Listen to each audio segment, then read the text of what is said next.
Thank you so much. I would like to thank all our esteemed speakers, and we will move to the next segment and the next slot of speakers. Before I move on, I would like to to thank everybody who's just tuned in and all our attendees on Facebook Live.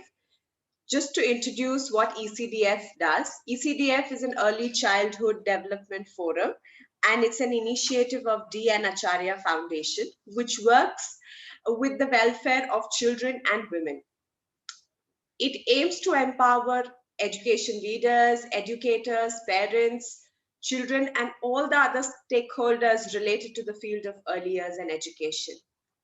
And we do a lot of programs like training programs, one-day workshops, seminar, conferences, and we also have an Ed Clan. That is a quarterly release of our education journal, where we come up with a lot of articles related to the new developments in the field of early years. So if you wish to subscribe to that, please email on ecdfad@gmail.com. At this point, I would like to tell all our speakers and attendees who newly joined in that today we have launched we've launched a new segment that is Child Education Development Research Center. And I would also like to thank all our partners, Vasu Talent Search, Tender Petals, Superminds, and the new partner that we've had today is Child Education and Development Research Center. So I'll take it forward from here. Let me introduce our first speaker for the day. Before I introduce the first speaker for today, I would like to tell you that each speaker has 10 minutes to talk about the topic that they have chosen. After 8 minutes, you're going to be hearing a sound like this. That is your cue to sum it up. We all know that we are in a flow of thoughts when we are speaking to an audience, so I would not like to interrupt. But at 10 minutes, I will definitely ask you firmly to please wind up and conclude your topic for today. So are you ready, speakers?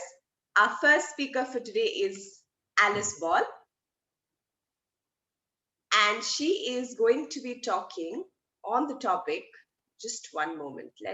Alice Ball, are you here? Hello. Sorry, I was waiting for you to finish. There, I can see you there, Alice. Yeah, sorry, that light's We annoying. welcome you to the forum, and she's from New Zealand, so we know you're way ahead of us in the time zone. So you are a passionate early years educator and highly involved and always promoting arts and nature-based education and learning. And that is what we're going to be listening from her. She is an outstanding academic achiever. She's always created high grades in all her academics, as well as today she is going to come and guide us and talk about the power of play in education and child development. Over to you, Alice. Hello everyone. Thank you. I'm just going to share my screen and then I can get going. Can everyone see that? Yes. Awesome. Right, I'll just present it.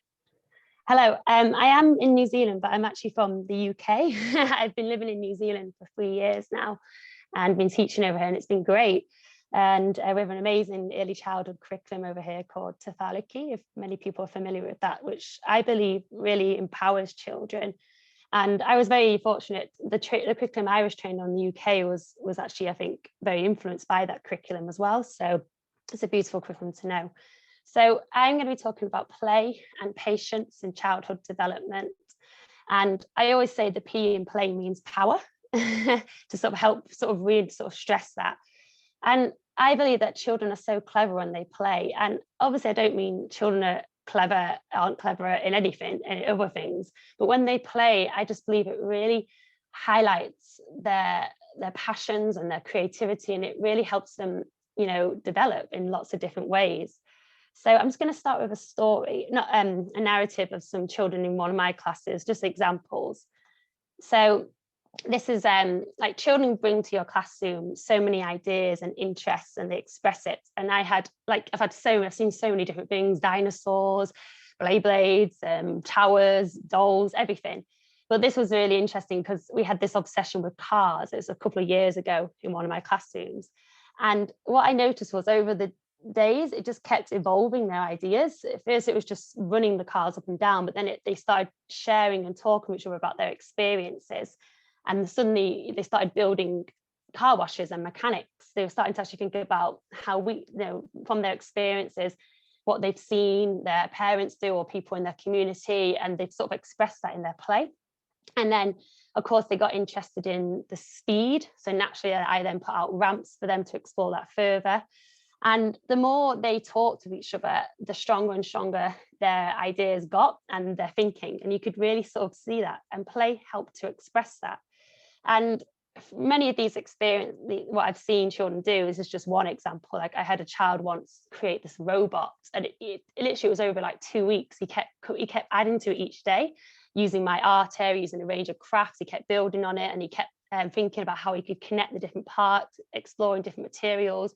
I actually remember him once rushing into the classroom, running to his robot straight away at 8:30, getting ready, because it was just on his mind still. And I thought he must have been thinking about that all night. And what I always think about is the learning environment is there for them. And that's something which I guess is my biggest passion, how we actually operate our classrooms, the things we provide for them, the way we organize it, how we're helping them develop, and in many ways, helping their brains develop as well, because it very much relates to that.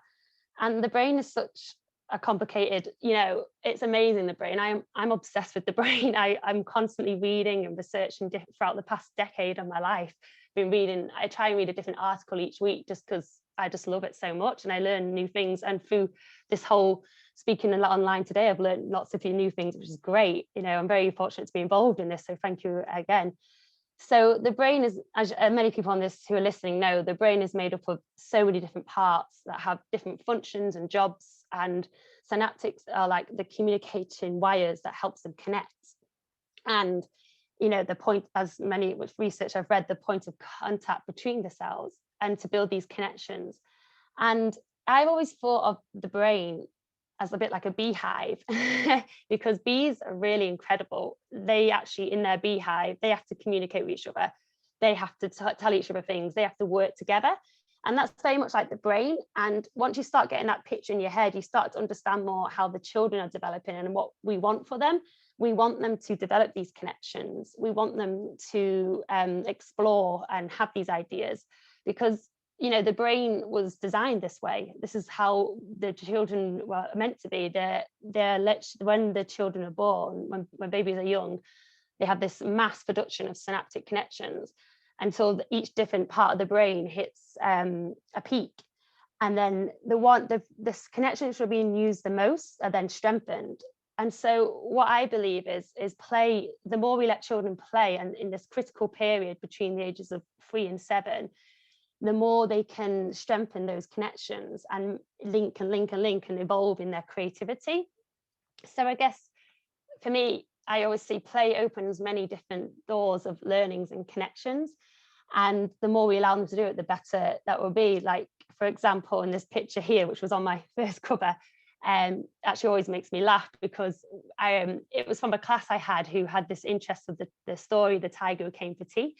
And I love that story as well. So I was constantly reading it to them, like I do most years in my classes, to be honest, because I just love that story. And they actually started to bring the story to life. And I listened to them one day, and they were having an argument about making the table. And it was like a mathematical argument. Oh, no, it needs to be this high. No, it needs to be this length. And it was hilarious. And all I kept thinking about was just their brain and their thinking. They're talking together. They're hearing all these new words. They're exploring measurement. And I kept thinking, great. I mean, it's a real buzz going on in their brain, and this is what we want. And the more we, again, just going back to that point about the environment, which I'm going to keep talking about because it's just what I'm obsessed with, is the more we keep providing this for children to keep going back to, returning, the stronger they can strengthen their connections. So how can we operate that? How can we provide this in our classrooms? And I think having this in your mind is child-led environments. And I think it was a very old view, like it was the teacher's classroom. And I try and see it as the children's classroom. And a big influence in my career has been Alistair Bryce McGowan, who's He's a consultant in the UK, and he's wrote many books, and he's always stressed about the classroom being a canvas at the start of the year, academic year, for children to own and to decorate. And that's something I wrote down many years ago on, I think, listening to him, or at university, and I've always remembered that, and I've also empowered it myself in my own classroom, and it's brought me so much success for the children. And we want children to keep returning to those ideas, those fascinating ideas, because many people would say, like, but all they do is build the same tower every day, and all they're doing is building and painting that same picture. And I say to people, yes, they are, but it's meaning something to them, that they're trying to discover something. Let them do it. It's a powerful connection that they're making. And on those lines, having your classroom set up is also having it available for them to express how they learn. And that's very much a Reggio Emilia view, which again I adore so much. For those who haven't, the poem written by the founder there, Lois Magluzzi, is incredible. It's called The 100 Hands, and that really, to me, pinpoints exactly what in the early years children need. And using all their languages is such a good way to think about it. And if this picture here, that's when how the car wash evolved, the car interest evolved. They actually created a car wash. It was hilarious, where they moved the boxes to go through. And it just shows, again, just the environment enabled them to keep going back and returning to those ideas and evolve and express their learning through whatever language they have. And so, has your environment got blocks for them to, if they're a builder? Has it got sand for them to mix and make? Has it got different art, painting, writing? How are they expressing themselves? That's when you really understand the children and their learning. I know when I was a child, I was very much the painter. I was the role play. I always think now, if I could go in one of my classrooms, as a child, which area of learning would I spend the most time in? And I know for a fact it'd definitely be in the arts area, some kind of area around there, or role play, or Small World with my dollies. I just know for a fact that would be me. Even as an adult now, I still want to go in there whenever the children are playing. So, and the way I see children, which many people will share this view, is they are inventors and creators. Piaget really stressed this years ago about in the pre-operational stage development between the ages of 2 and 7, how children learn through being symbolic with the objects around them. And I was reading a book the other day, which was a reflection on his work, and this quote really stood out to me because it really got me thinking as well. Was make believe, he claimed, permit young children assimilate the world to their ego without being hampered by the need for accommodation. And I suppose, it's their view, how they using these objects, how they understanding the world in their own way. Many times I've provided board games to children, yet all they've done is taken the pieces of the board games out and used it in a completely different way, which it makes you laugh. But again, that's, they're inventors, they're creators, they're creating something, they're exploring the world, which the way they're meant to. And we need to encourage this, because for me, if it makes sense to them, then it makes sense to them. They could be the next big inventor that our world needs. I was only listening to someone speaking the other day.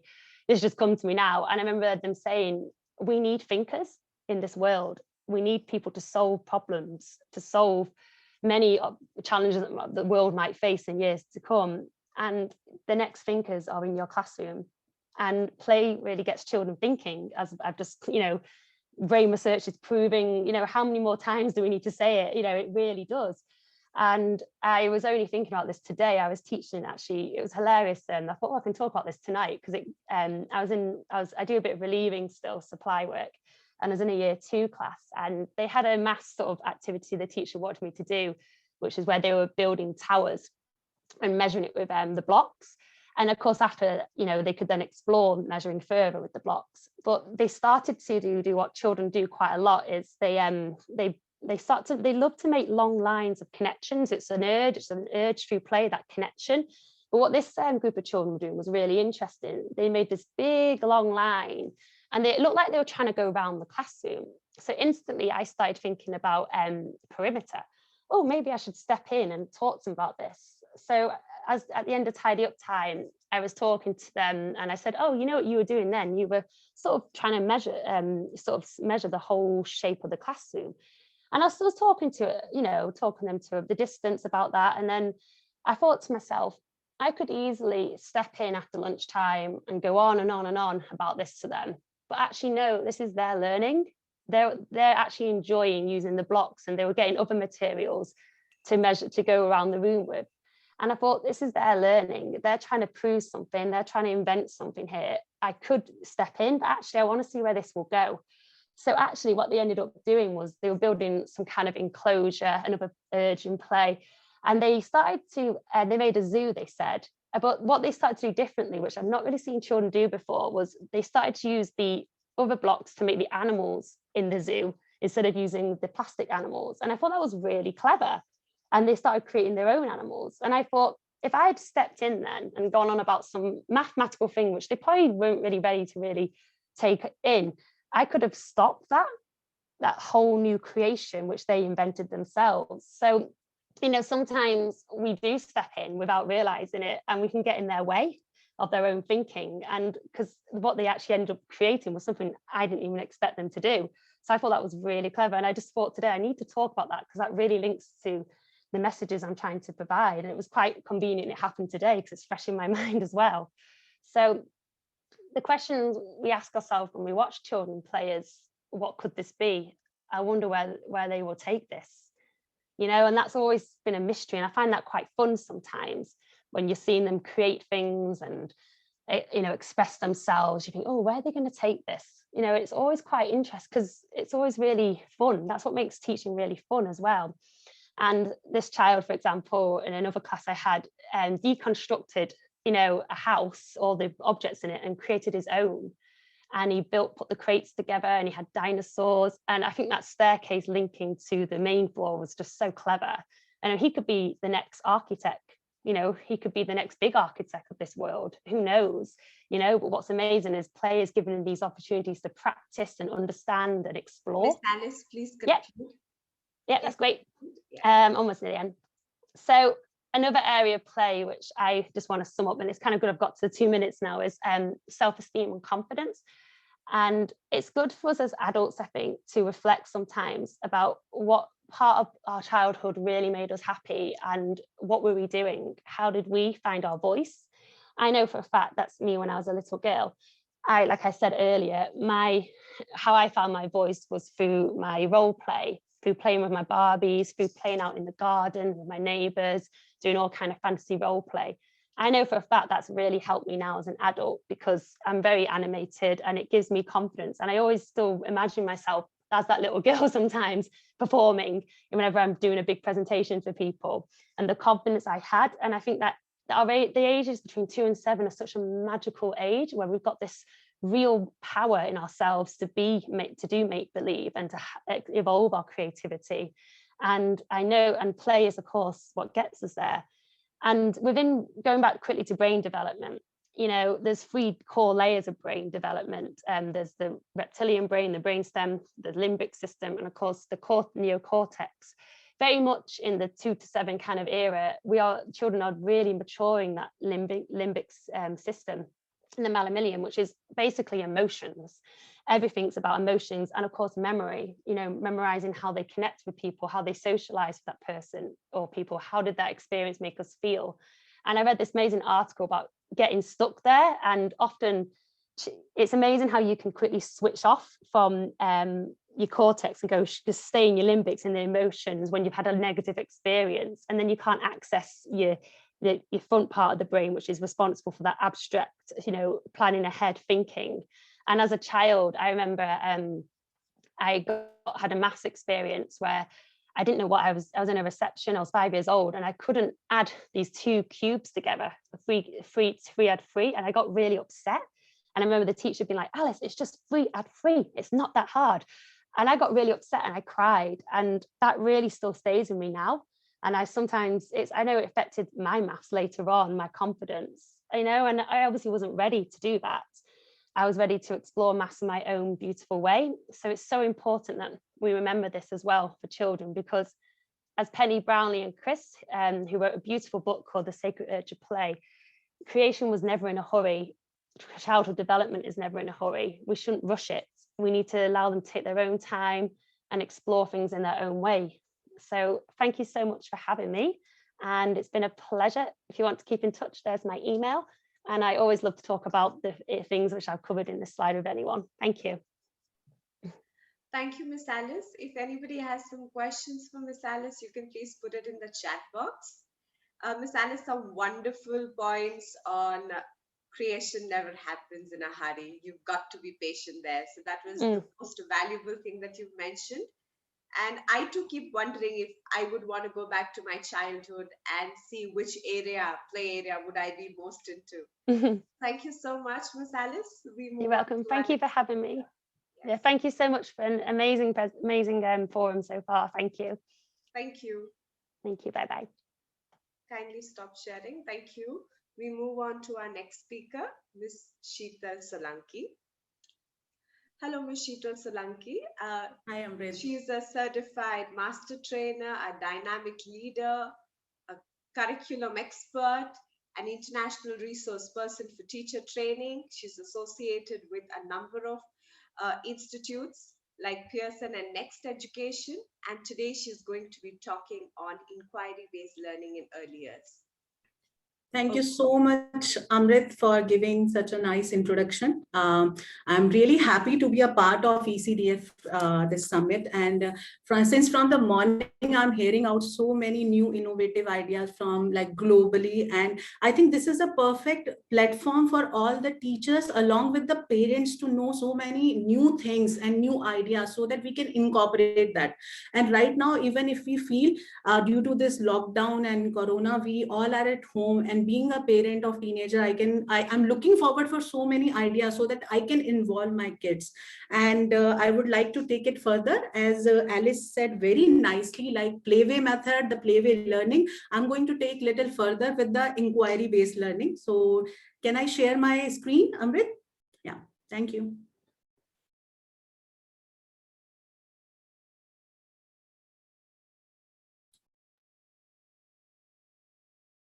I hope my screen is visible to all. Fine, thank you, Amrit. So today's my topic is inquiry-based learning. We are moving from the play-based learning to inquiry-based learning. It's like how, what, when, why, these questions. I think every toddler, every small young child is always ready with these questions, with these words. And many times the parents are just sitting and putting hand on their head, like how we are going to answer so many questions. But they need to understand this is the kind of learning we are looking forward for new generation, how we are going to help them to understand the things better. Even the NEP is sharing with us, like we have to move from the rote learning to a conceptual based learning. So this is a perfect time to involve these kinds of learning in the scenario as a parent also. So tell me something and I forget. Teach me and I remember, and involve me, I'm going to learn. So Benjamin said it so nicely, and I'm going to take this further in my 10 minutes session today, how we are going to help the parents and the students as well as the teachers. They can involve this kind of practice in their everyday life. So it's for everybody, whether it's a parent, whether it's a teacher, whether it's for everybody's learning today. I'm trying my best to put it forward. Unschooled mind, Howard Gardner mentioned it in his book, suggests that education should try to preserve the most remarkable features of the young mind: its adventurousness, its resourcefulness, and its flashes of flexibility and creativity. These are the words should be in our mind when we are talking to a child, when we are interacting with them, when we are playing with them. So we have to keep these things in mind when we are putting things forward. And I think kindergarten is a place of learning. It's a natural place for kindergarten to learning begin over there. They have young minds. They are open to a new social context first time. So this is the time we can surely hone their skills in a better way. Young children have a natural curiosity. They are ready with the question. They would like to touch. They would like to feel. All the senses are so much in place, like they are eager to find out new things every day, every moment. So this is the place where we always try to put the things in a place where they can learn better. The ways in which the child explore, they play, the kind of questions they are putting, the delightness when they are asking the question, and even when they are getting the answer back, you have to see the smile on their faces. So this is very important because it's going to be very important for their fundamental cognitive skill learning. If we would like to develop their mind critically better, if we would like to develop the critical skills in them from the beginning, so this is the time we should use this opportunity. Why inquiry-based learning in kindergarten makes sense is why we are using this opportunity and why we are using this approach in everyday life. So they are natural curiosity they have, they are curious about the things, they would like to know world better, and they would like to see and feel world through their own hands, with their own eyes. They would like to know why the things are happening in that way. Even sometimes when I interact with the teachers, kindergarten teachers, and I'm taking their observation, the kids are so curious. Even on online, they always ask, ma'am, why you are putting a bindi today? You usually don't have it. So they are putting the questions. You just need to answer them in a beautiful way. They have questions. You just need to understand what are their needs.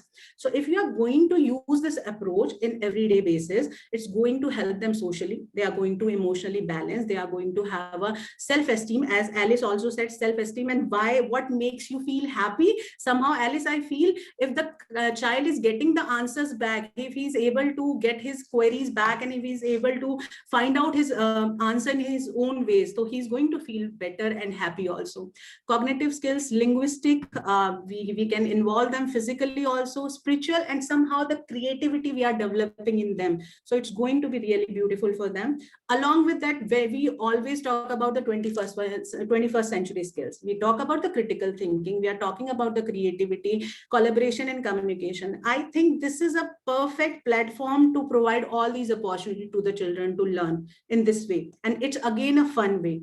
And it's not a teacher-centered approach, it's a learner-centered approach. You are involving the child, you are engaging the child. Right now, it's the need of the hour, because right now we are meeting the children online only. There is no physical connection with us. So we have to involve the kind of activity which are going to prompt to have a inquiry-based learning in your online classes also. What would be the model of inquiry-based approach? Asking questions, easy one. The first step is asking questions to them. Searching for answer, helping them to find out the answers. Don't give a direct answer to them. Prompt them, give clues to them, let them find out in the surrounding. Don't come straightforwardly with the answer. Just help them. Let them search for the answer. Then you have to collate, then you have to collaborate. It can be a peer learning also in the classroom. If a child is asking a question, you can definitely motivate other students to find out the answer for the same question. Let them involve in a better way. Then come how they are going to interpret the data. Let them involve their critical thinking in that, how the things are coming in this scenario, why this is happening, what is the reason behind the thing. So you are going to help them in this. And then sharing experience. If we say all the 5 things are going to have them thinking critically, involving collaboration would be there. They are going to be creative in their thinking, and then they are going to share their experience. So communication skills are going to be involved in that. That's the model of inquiry-based learning, so that you can help them in learning better. Now, when we talk about the mentor's role, it can be a parent also, it can be a teacher also. So how we can help them? Guide on the side rather than the sage on the stage. You need to support them. You need to support them. You need to guide them in a proper way. You have to give the clues at every stage they are looking forward for. Scaffold learning. You need to support them and gradually just move ahead. Just go back and they are going to learn in their own way. And that self-esteem, as we are talking about the self-confidence, self-esteem, they are going to gain that from this. So if they are going to see, yes, we got our answer ourselves, we are doing something ourselves, it's going to help them to develop their self-esteem also. You have to make sure, whether it's offline, whether it's online, whether you are interacting with the child every day, active participation should be there when you are talking and taking ahead this approach. Provide an appropriate learner environment. Like, you have to make sure the resources you required for any activity or how you're going to engage them, opportunities should be there, and equal opportunities. Try to give equal opportunity to every child who is in your class right now. Then ask good question. I always believe a teacher who asks the good question is a good teacher, because she is going to take it little further. to enhance the skills of the students. So this is like, go for the good question, develop your Bloom's taxonomy, engage yourself in more learning space. Definitely you are going to improve yourself in that way. Last but not the least, motivate and provide effective feedback. When you are engaging the student, you need to keep motivating them time to time. You have to provide them effective feedback, which has to be very constructive. Now, how it's going to impact the learner? So it is not about the teacher's cover, it's all about the student discover. So this is why this is the approach we have to work on, because they are going to be encouraged to respond from their perspective. They are going to celebrate the diversities of their ideas, collaborate, sharing ideas, listening to other ideas. It's like 1 + 1 is going to be 11 if they are going to collaborate nicely.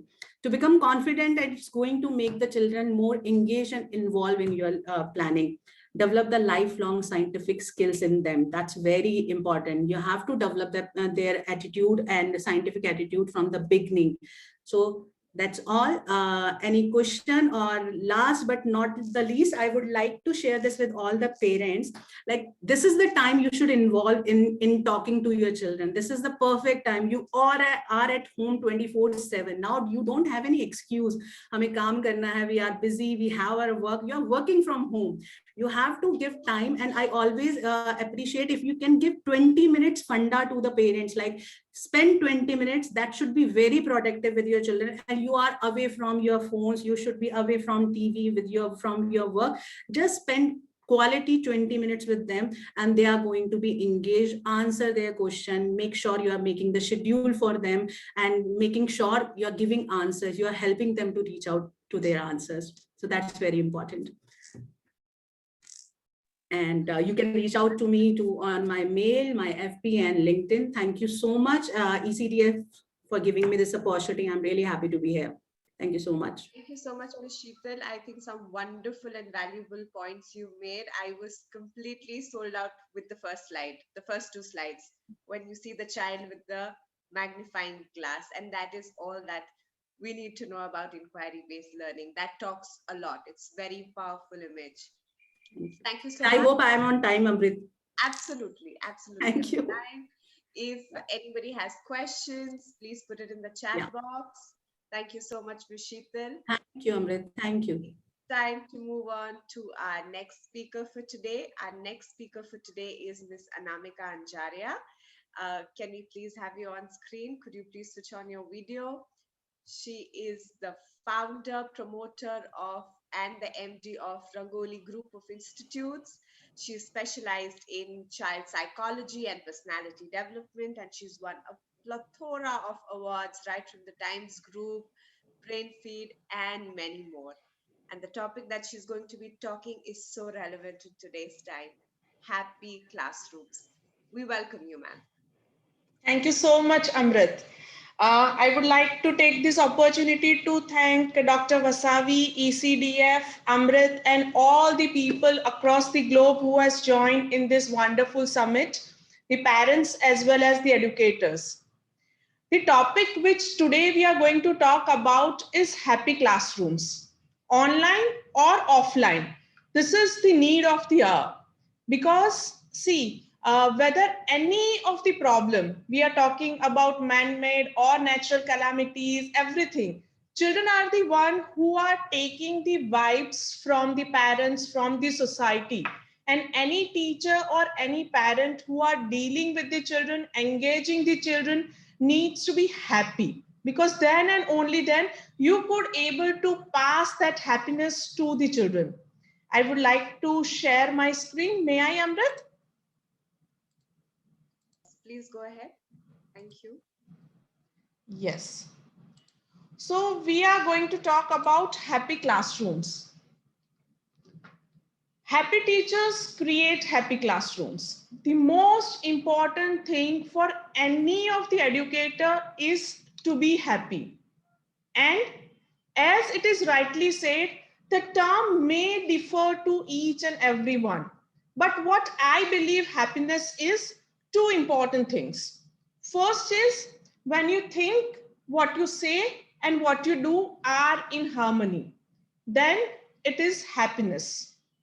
Sometimes what happens is teacher or the mother who is saying something different, doing something different, and behaving in a different manner, making herself as well as the child confused. Children are very small. They could not able to understand all the emotions. They could not able to understand all the vocabulary, but definitely they could able to grasp the vibes of the parents and the teachers. So if everything is there in a harmonious way, it is going to create happiness in the environment. And that is the most important thing. The other important definition of happiness is when you feel good about yourself without feeling need for anyone else's approval. मुझे किसी के appreciation की, किसी के praise की जरूरत नहीं है happy होने के लिए. I have to feel happiness, and that should come from within. Then and only then the person will be happy and he could able to spread that happiness. We all need to understand that at this point of time, when the whole world is passing through lots of problems and the pandemic, this is the thing which is very important.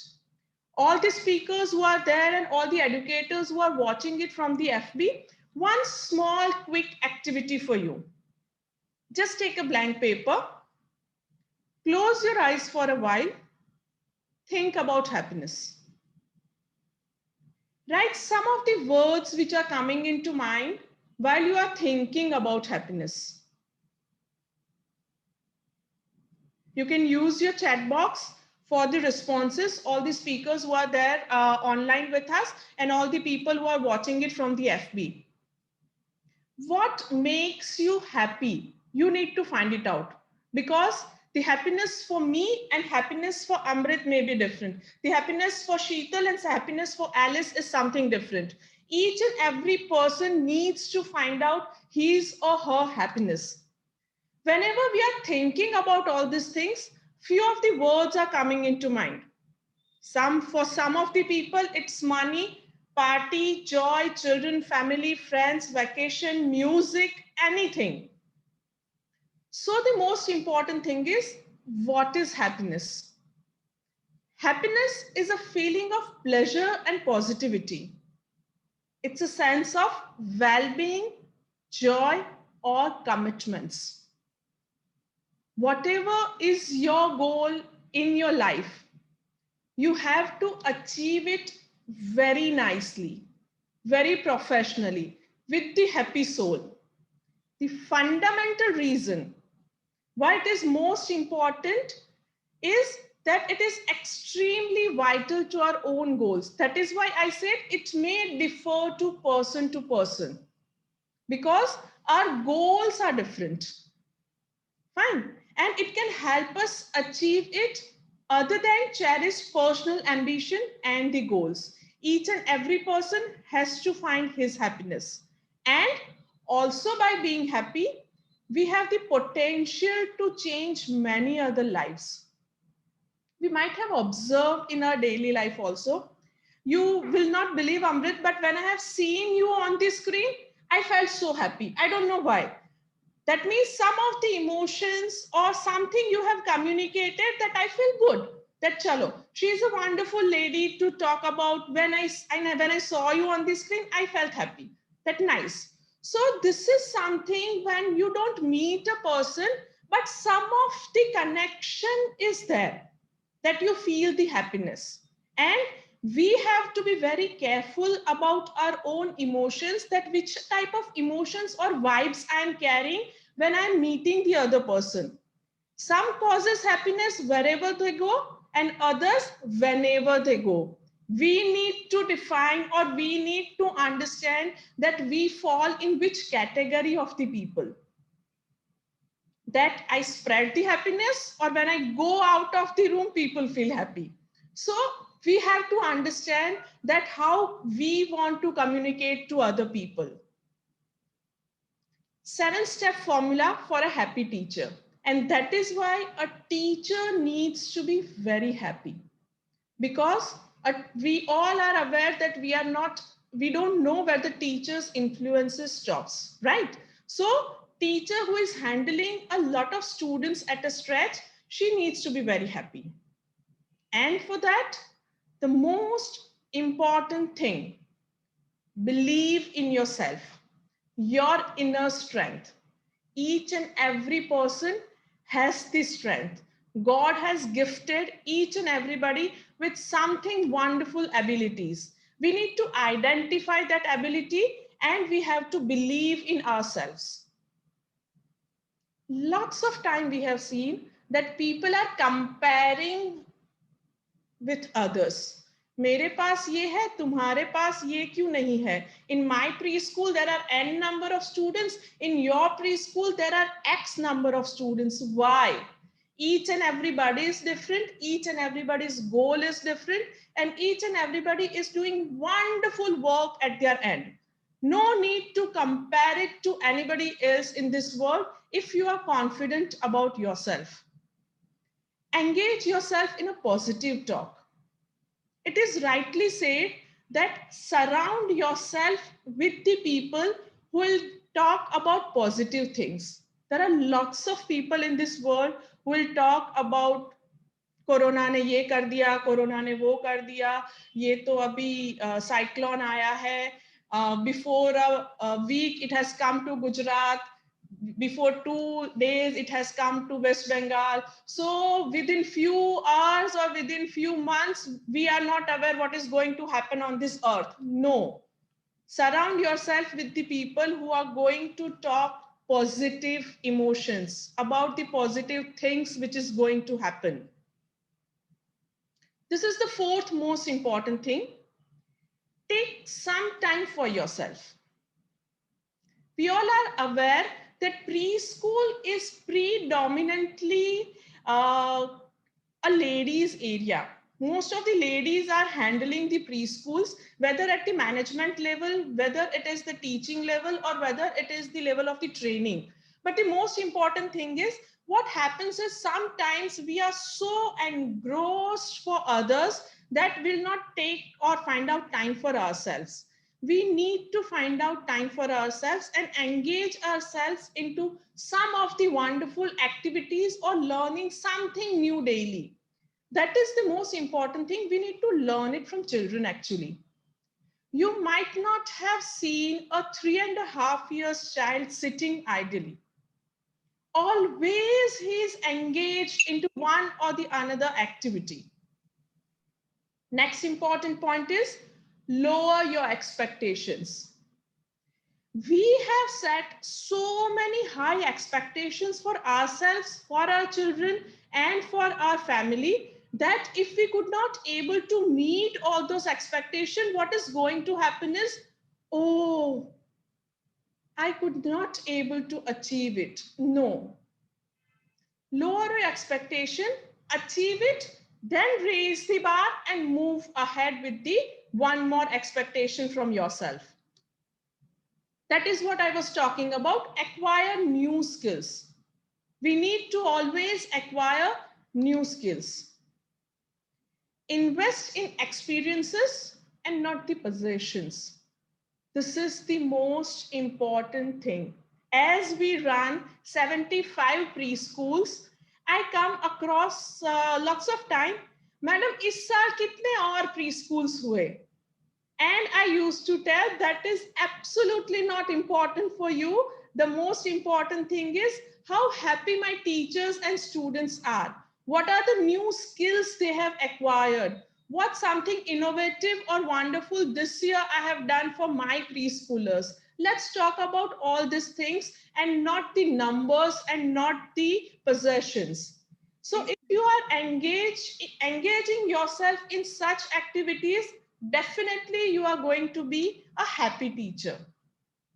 Now let's come to the another point. What is happy classroom? A happy classroom is the setting which addresses child's academic, emotional, and social needs. We all are aware about the background that child is carrying lots of thoughts with them. From the society, from the parents, from the neighbors. He is not aware or he is not the product of the only parents. He is the product of lots of people surrounded by him. And that is why we say that always understand the socio-cultural background of the child. So the happy classroom is the classroom which addresses all the needs of the children, because these are the children who are spending their active hours in the classroom. Because when they are there at home, they spend their time in sleeping, eating, doing their routine activities, but the active hours are with the teachers and in the classroom. So it is very important that they feel secure, happy, and welcoming in the school. Because the teacher is coming from the house, we are not aware that which kind of the morning she had with her husband, with her children, with the in-laws, and coming to the school. But she needs to enter the classroom with happy mind, fresh mind, because happiness, a happy nest where lots of birds are there in your classroom. And it is very important for the teacher to be happy, because the classroom is the reflection of the teacher's mood and mind. Today, I'll not be happy. I could not able to make the people around me happy. And if I'm always sad with the low mood, low sound, then the people who are there with me, they'll also going to react in the same manner. We all are adults and we all are aware about something called the cosmic energy. What you are going to attract. If you are happy, you are going to attract the happiness. If you are sad, you are going to attract the sadness, and you are going to pass on the same thing. And we must be aware that children are the precious things with us, and it is our responsibility that we should pass that happiness to our children, not the mood which is not making them happy. Few of the strategies for the happy classroom. Ma'am, can we conclude? Yes, ma'am. Just I'll go first. Yes. Welcome children with the open heart. Amrit, have you made that sound? Okay, I'm so sorry. With the flow of the speaking, I might not have heard it. Welcome children with the open arms in the classroom, whether it is the classroom or whether it's a screen. Give something to look forward and invest time to know children. Talk to them. Talk to them. They in their language, which might not be proper, they want to share so many things with you as a teacher, as a parent. I have read a wonderful novel called Toto-chan, and there is a school principal who has one little girl has come to take the admission in the school. The girl was 4.5 years, and for the first time, principal was meeting that child. And principal asked the child, "Beta, you want to share your experience? आपको कुछ बोलना है?" And that girl has started speaking about her toys, about the mother, about the brother. Do you think for how many hours? For 4.5 hours. And that principal has patiently listened the child. That is what we all need to do. Invest time to know children. They want to talk so much. Sometimes teachers are, "Beta bas, I want to teach." But it is not only about teaching, it is about the listening also for the teacher. Use humor.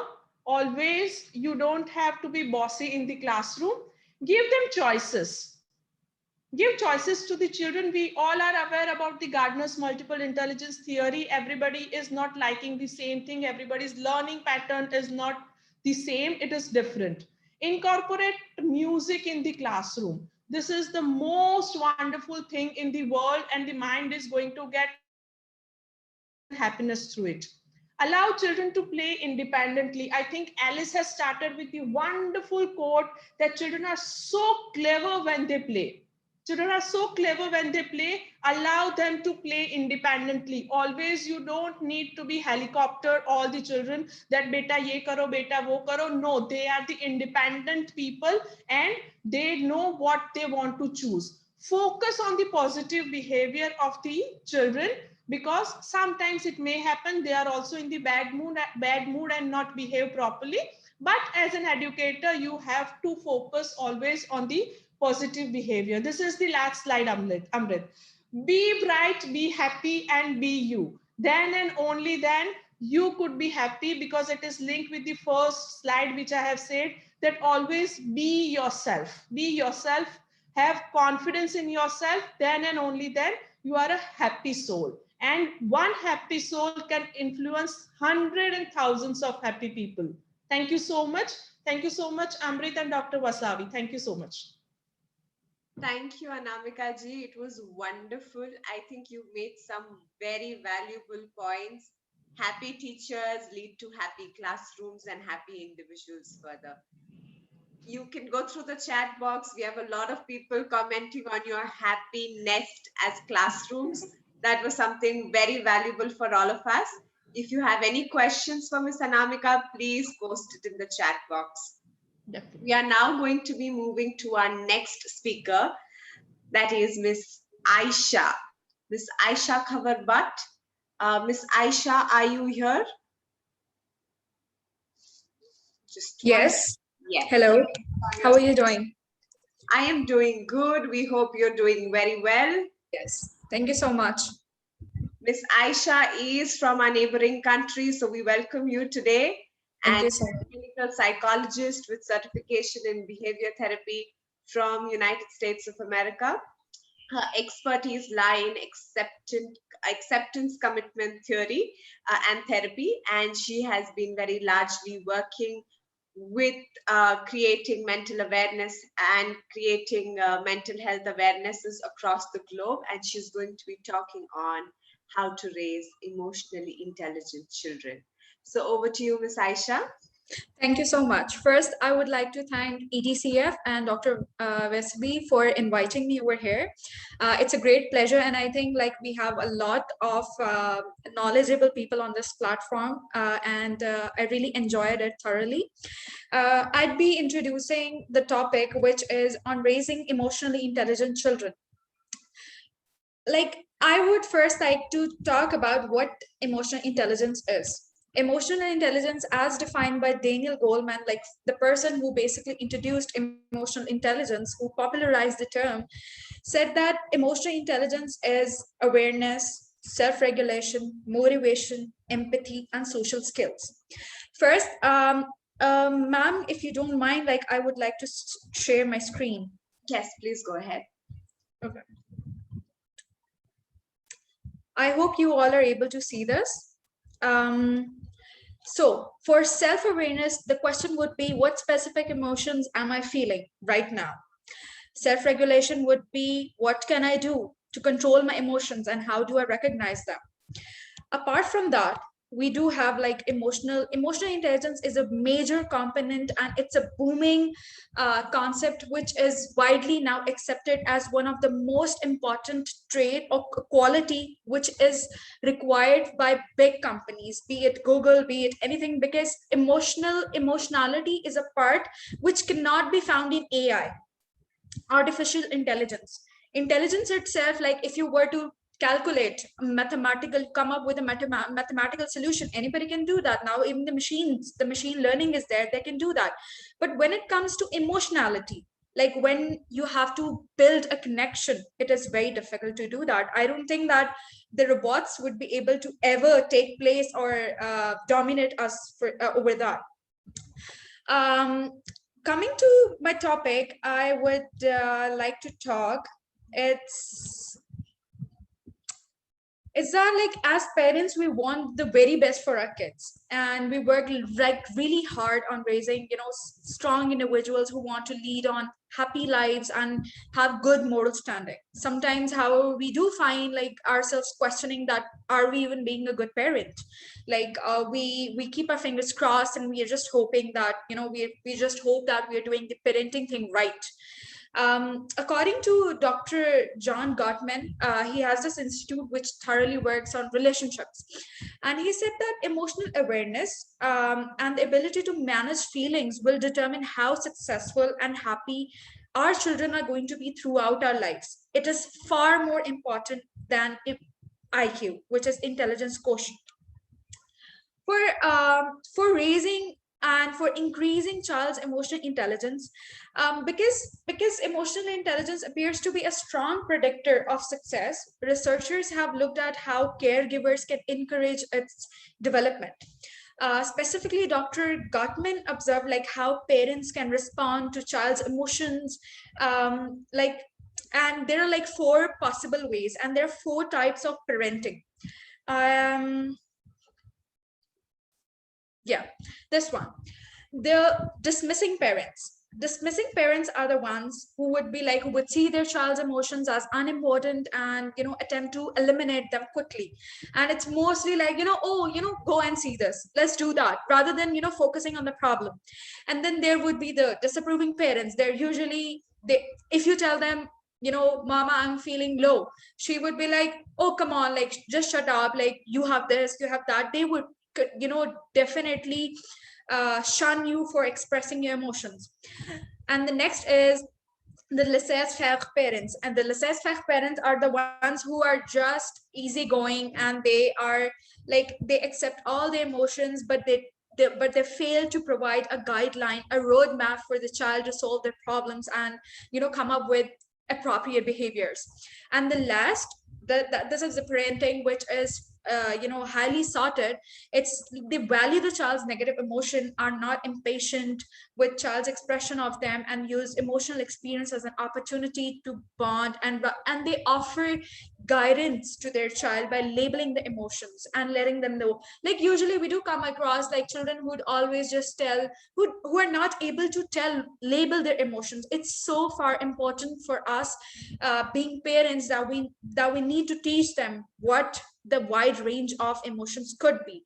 Just happy, sad, these are not just the emotions that we feel. We have like a myriad of emotions that human beings experience. Like, we have Platonic's wheel of emotions, 7, 9 basic emotions. We need to teach them those so that they'd be able to name their emotions in a better way, and then be able to come up with a solution to how to cope with that. Another thing, like, as parents, we usually term our child, oh, he is attention seeking. This child is, all the times on my nerves, and this child is disturbing me, and he's on my nerves, and he's just seeking, to bug me. I would say that if we were to coach ourselves, first we need to coach ourselves as well to be emotionally strong enough, intelligent enough to bond with our child, to bond with ourselves first, because self-awareness, self-regulation, all these come from within. Unless I am not able to understand my own self, and if I am pushing away my emotions, I will not be able to understand how the other person's emotions are. I won't be able to understand the other person. So it's very important that you need to build insight first with your own self, and then you'd be able to move to the outer world. So I feel like, instead of saying a person like, this person is attention seeking, we would say this person is seeking connection. The child is seeking connection. The child is asking for mama, like, could you help me in this? Or if the child is throwing a tantrum or something, you need to understand the underlying factor. Why is the child through doing that? So that is how, like, you can cultivate your own emotional intelligence, as well as you can help the child to become emotionally intelligent. Next, I would like to say that there is an overlapping, there has been always a difference in, like, people are either you're already always like, we just swing between the pendulum, like, either you're extremely emotionally intelligent or extremely intelligent, like, in terms of intelligence, like EQ or IQ. There is a war between that, there's a clash between that, and I think true success lies in between how we connect both of them. Like, you can see this picture over here. IQ would be like high concentration, intense focus. EQ would be self-regulation, self-awareness, motivated, empathy, social skills. All these are very important. Next, I would like to talk about how the 5 steps of emotion coaching. This is how we can become, emotionally coach our children. That would be, the first step would be, I'm sorry. I'm sorry for taking time.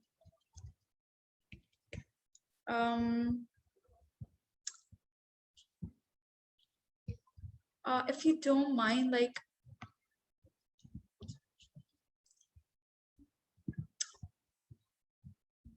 I think I'm experiencing some difficulty. Is there any technical issue? You're able to see the PPT, don't worry. You're able to see the PPT? Okay. I'm not able to see my PPT. That's what is. Okay, go ahead. If you could.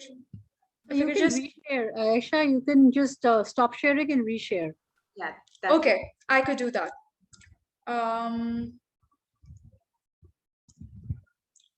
Okay.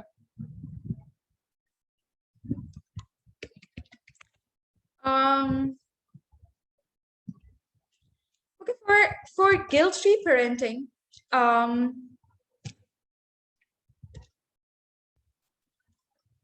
sorry, I think there is something, Are you resharing it again? Yeah, I am, and I think it's displaying some error.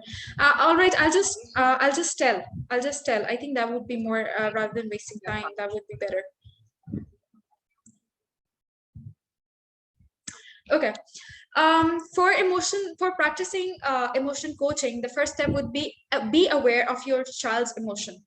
Parents who emotionally coach their children are aware of their own feelings and sensitive to the emotions present in their children. They do not require their child to amp up their emotional expression for the for the feelings that are being acknowledged. Like, you won't be saying, oh, I'm not able to understand like what you're saying, I'm not able to connect, what are you trying to say? They are aware of what emotions are. They see emotions as an opportunity for connection and teaching. Child's emotions are always, they're not an inconvenience or a challenge. Usually, as I said before, they are some messenger. They are the messengers. They do tell us what the child is basically struggling with. And in this way, they are an opportunity for us to connect and coach them through a challenging feeling. For example, if a child is feeling anxious, we would tell them that, how about writing them down? How about talking about it? And then the third step would be to listen and validate the feelings. You give your child full attention while you listen to them, their emotional expressions. You reflect on what you hear, thus telling your child that they need to understand, and you acknowledge that. The first step would be like helping them label the emotions. After we have fully listened, the next step would be like you would help the child to develop an awareness of and the vocabulary for the emotional expression. The fifth step would be help your child solve problems with limits. All emotions are acceptable, but all behaviors are not. Emotions cannot be capped, whereas behaviors can be changed, and that's what app therapy talks about as well. You can help your child cope with his or her emotions by developing problem solving skills rather than destructive skills. Limit the expressions to appropriate behavior. This involves helping your child set a goal and generating solutions to reach those goals. Sometimes the step of emotion coaching happens quickly. It's on like 1 2 3 4 5. It can happen from 1 to 5, 1 to 4, 1 to 2, and just jumping from fourth to the fourth step, like labeling the emotions. As soon as you get to know the child, you just ask, okay, tell me, what emotion are you feeling? And at times, it's a great deal. You have to just crack the hard shell to get to know what your child is feeling. So patience is the key. And if the problem is a big one, all the 5 steps, I don't think can be completed in a single interaction. And apart from that, I would say that there are a few do's and don'ts that are needed to be followed while you are talking to your child, emotionally coaching them. You should try not to be dismissive, punitive, like you dismiss your child, you punish your child, or you scold your child for being emotional. Negative emotions are age appropriate and will emotionally, and with the passage of time, they would subside. By disregarding their feelings, you would the child would then learn maladaptive strategies to work on their emotions, and at the end of the day there's a huge possibility that they might downward spiral. They would spiral into anxiety, depression, all those illnesses, which could later on lead to more into pathology. This is something which I think, and this can damage the perception of expression of emotions. The next would be, you don't have to convey judgment or frustration. Bringing up child can be a challenge, and when you express your when you express your judgment or frustration, I can't keep up with your emotions, and we need to just try to cultivate empathy and try to put ourselves in the child's shoes, and keeping in mind the COVID, these difficult times, even we are suffering. However, I think the children are being seized of the age where they are supposed to explore the world. They are supposed to interact with others. So it can be a challenge for us to cap or understand all those emotions. Their emotions may seem unwarranted or irrational to us, but you can ask questions, you can seek understanding and convey to them that you are on their side at the end of the day, and you support them, and you're there to hold their hand through those moments where they feel overwhelmed or tough. The last would be like, you should try not to underestimate your child's ability to learn and grow. There is this term called helicopter parenting. It involves like you're all the time helicoptering around your child, and you're all the time around the child. It's due to the enmeshed boundaries that take place, and you just keep doing everything on your own, and you think that the emotion your child is feeling, this is not the emotion the child should be feeling. Rather, you tell them that this is the emotion that they should be feeling. I think for us to lead or nurture highly functioning individuals, we need to make them independent in a way that they are able to label the emotion, that they can problem solve, they can respond intelligently to the dilemmas by being there, by making some productive roadmaps that will help them to become functional individuals, by being a listening ear, by holding the hand, and being a parent that could challenge them to reach from within and respond accordingly. I think like being a parent is challenging and a never-ending job. And I think with all these 3 steps, which I said like are the don'ts, we can raise children who are bright, self-confident, emotionally strong, better humans. Because I think we are becoming that this is the generation where being cool is the new. It's like everybody thinks it's something the new thing. It's booming, but I think like a vulnerability, we should wear our heart on our sleeves, and if we are emotionally intelligent, we'd be able to live a better life where we're able to understand and stand for each person and to thrive in the environment. Lastly, I would recommend a few resources that would be like I would send in the text as well. That is, number 1 would be Ruby Finds the Worry. This is for children, and it's written by Tom Percival. It promotes discussions on anxiety, self-awareness, self-management, empathy, and self-esteem. The series are very exciting. Like I've read them, and I think like these are very basic. Like you can read them to children, and this would help them to maneuver, to use emotions as their compass. And the second would be for parents. That would be Working with Emotional Intelligence by Daniel Goleman, and Raising an Emotionally Intelligent Child by John M. Gottman. And with this, I would like to there is this thing, if I could share, like I hope now I'd be able to share this. Share screen. Is it there? Yes. Okay. Is the future of the emotionally intelligent, and according to Daniel Goleman, he says at the best, the IQ just contributes 20% to the factors that determine life success. However, 80% depends on emotional intelligence, and this sums up like how important emotional intelligence is. Lastly, I would like to end by the words of Nikita Gill, who is one of my favorite, and each time I talk, I end by her words. So it's, listen to your heart, my brave soldier. You have seen crueler battlefields than this. If you were so resilient through them, then you know in your heart you will survive this. And this is my message to all of us during the COVID times. Thank you so much for providing me this platform, and I hope we got a better learning regarding what can be done. Thank you so much. Thank you, Ms. Ayesha. That was some wonderful insights. I would request you to please stop your screen share. Yes, ma'am. And please, if you could put the names of the resources in the chat box, so Yes, we sure. could just go through them. Wonderful presentation. We'll move on to our next speaker for today. Our next speaker for today is Ms. Rabiah Bhatia. She is an edupreneur and the founder of CD Web Studio Channel, a multi-awardee and one of the most admired educators in 2021. She's also a corporate mentor, and she's going to be talking about sustainable learning in early years and how to create a sustainable world. Over to you, Ms. Rabiah.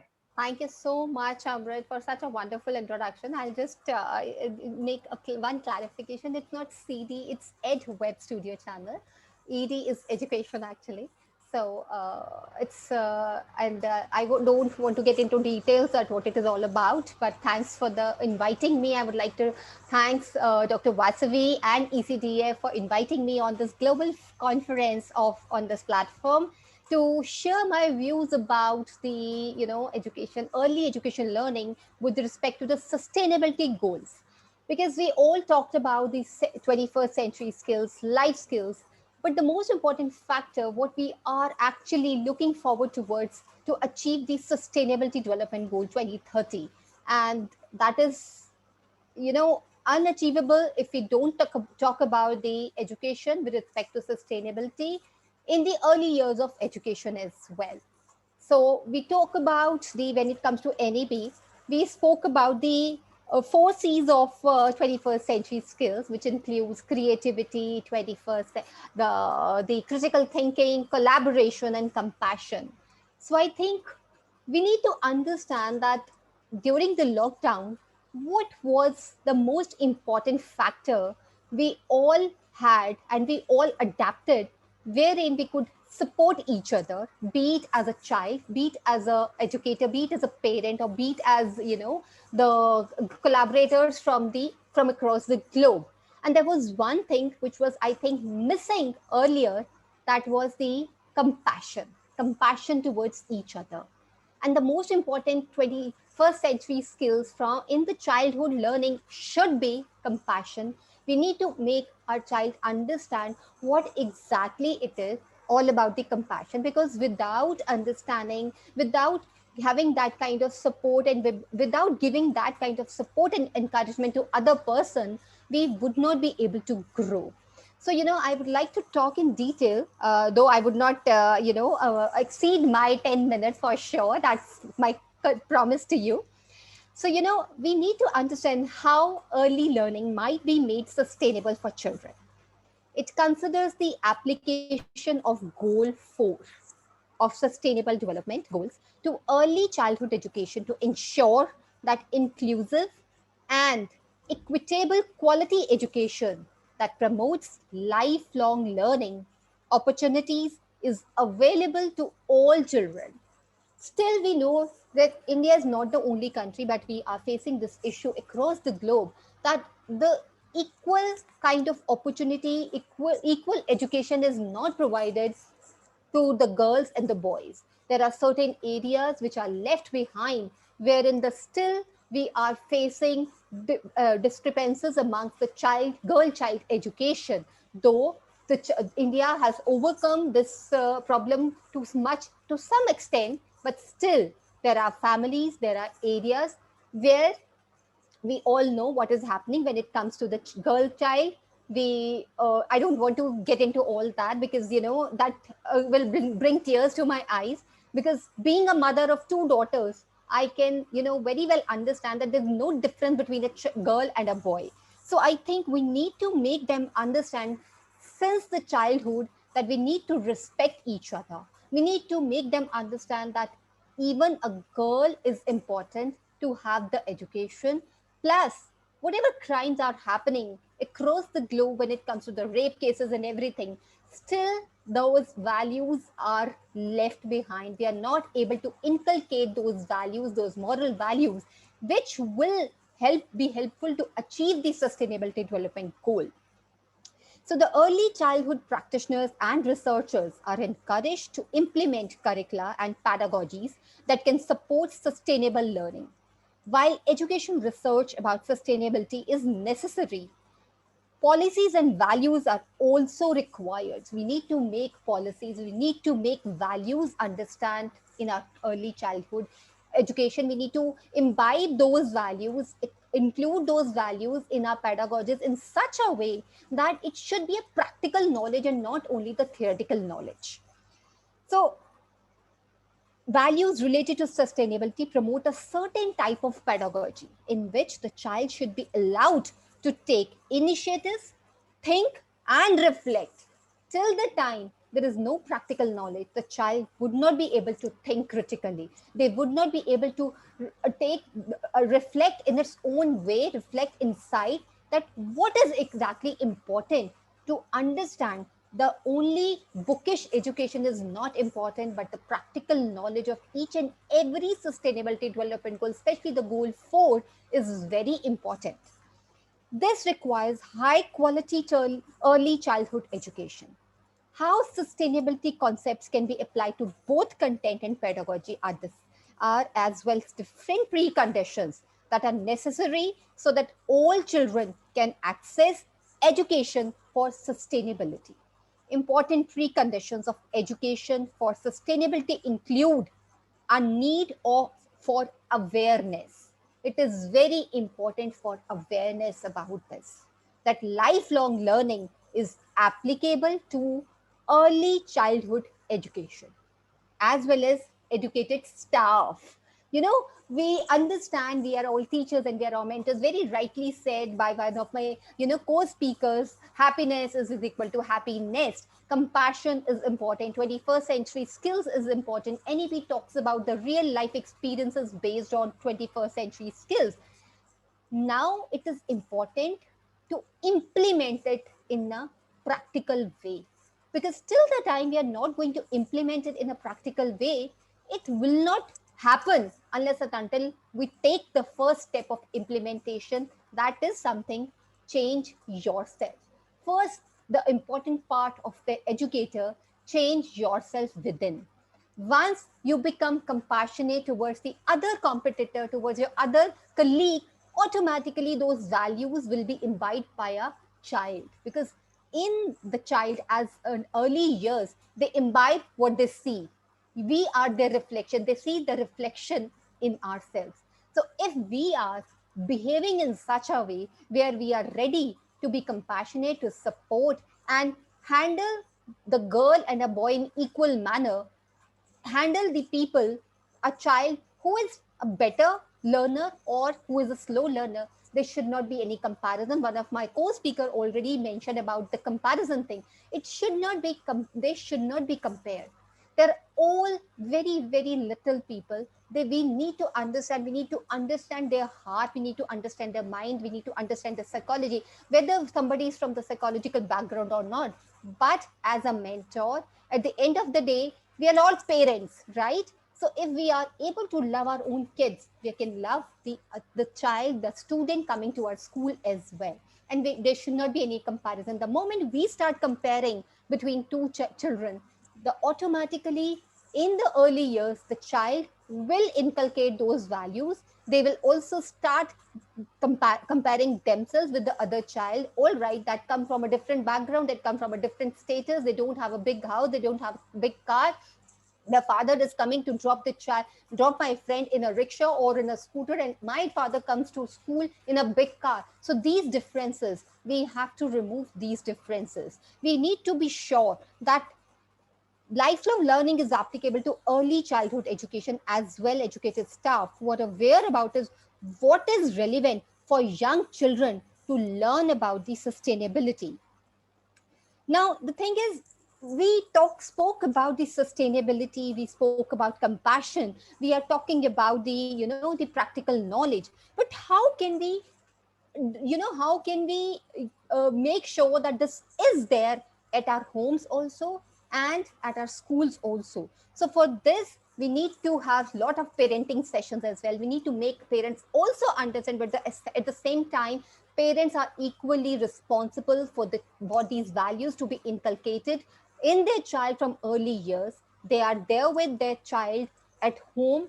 Once they start comparing between one child and the second child, automatically that comparison feeling, competition feeling comes into picture. Then how will we actually going to achieve sustainability development goals of equality, and there should not be any kind of injustice, no comparison, and the 21st century skills would also be implemented. So I'm not going to take more time. I'm just going to share one more thing, that as parents, as educators, we are doing conferences about global peace. We are doing conferences about compassion, about NEP 2020. But now is the time to reflect on yourself, because only then we'll be able to make our child learn what exactly is required to achieve these goals, to achieve peace, to achieve harmony. And there should not be any comparison between statuses, between the one child and the second child, because of the marks or the color, caste, religion. We need to focus on these things from the early years itself, with practical knowledge. First, change yourself. Automatically, the surroundings will change. Automatically, the child will get the same values from the early years. That is all I would like to share here today. Thank you so much, Amrit, once again, and thank you so much, Dr. Vasavi. I hope I have not exceeded my time. Thank you so much, Ms. Rabiah. There were some wonderful insights. Thank you. We move on to our next speaker. That's Ms. Annu Khatri. She is an early years educator and consultant with more than a decade of work experience working with young children. She is also the counseling psychologist on the panel of NCERT and Ministry of Education, India. Ms. Annu is going to be talking about significance of practicing mindfulness in circle time. Ms. Annu, if we could have you, if you could switch on your video. Yeah, good afternoon, everyone. Am I audible and visible? You are audible. Yeah, thank you. Thank you so much, Amrit, for allowing me to present. If you permit, may I share my screen? Yes, please go ahead. Thank you. Thank you.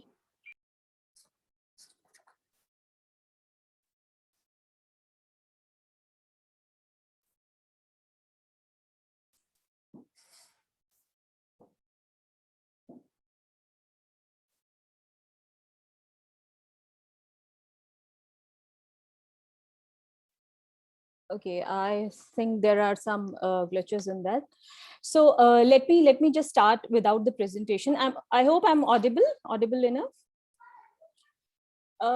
Today the topic is mindfulness and how we can inculcate mindfulness during the circle time. Okay, let's begin. So I'm a teacher and I like asking questions. So let's begin with one. What would you call the awareness that emerges through paying attention on purpose in the present moment, non-judgmental to the unfolding of experiences, moment by moment? A bit heavy, isn't it? But if you can't answer that, so you didn't listen to Girija mindfully, isn't it? Did you? You can answer in the chat box. You can write your answers in the chat box. I know it's trending and has become a tool to impress and sometimes confuse people, if nothing more. Well, we are talking about mindfulness. Mindfulness is so amazing. Do you know anyone who teaches mindfulness and who fits in the bill of being the best mindfulness teacher? Would it be someone who is damn good showing you how it's done? Do you know someone who is the best mindfulness teacher? Any answers? Any guesses? Yes, that's a tricky one. I'm not able to see any answer. I'm not able to see my share my screen. Otherwise, I could have shown you some pictures who are the best mindfulness teachers available within our school, and we have been observing them, we have been dealing with them daily being teachers. Yes, I'm talking about the little one, the children. Have you observed the little one, the way they used to do or engross the activities? How they are into the moment while eating or while doing or playing in the sand, going out, observing the plants. So if you have observed them so keenly, you will find that they are so mindful and engrossed in those activities. Sometimes we have to break their attention by calling them or giving the instructions. So too many questions, I guess. I told you I'm a teacher.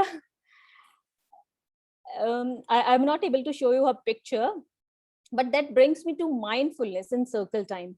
Before going to circle time, I'll quickly go over the benefits of mindfulness. What exactly are the benefits of mindfulness which can help the little one to grow mindfully? And yes, emotionally stability is also there. With the help of mindfulness, we can actually inculcate emotional stability in the early years. Mindfulness helps in developing the self-regulation skills. Self-regulation skills automatically help in self-awareness and understanding the environment around us.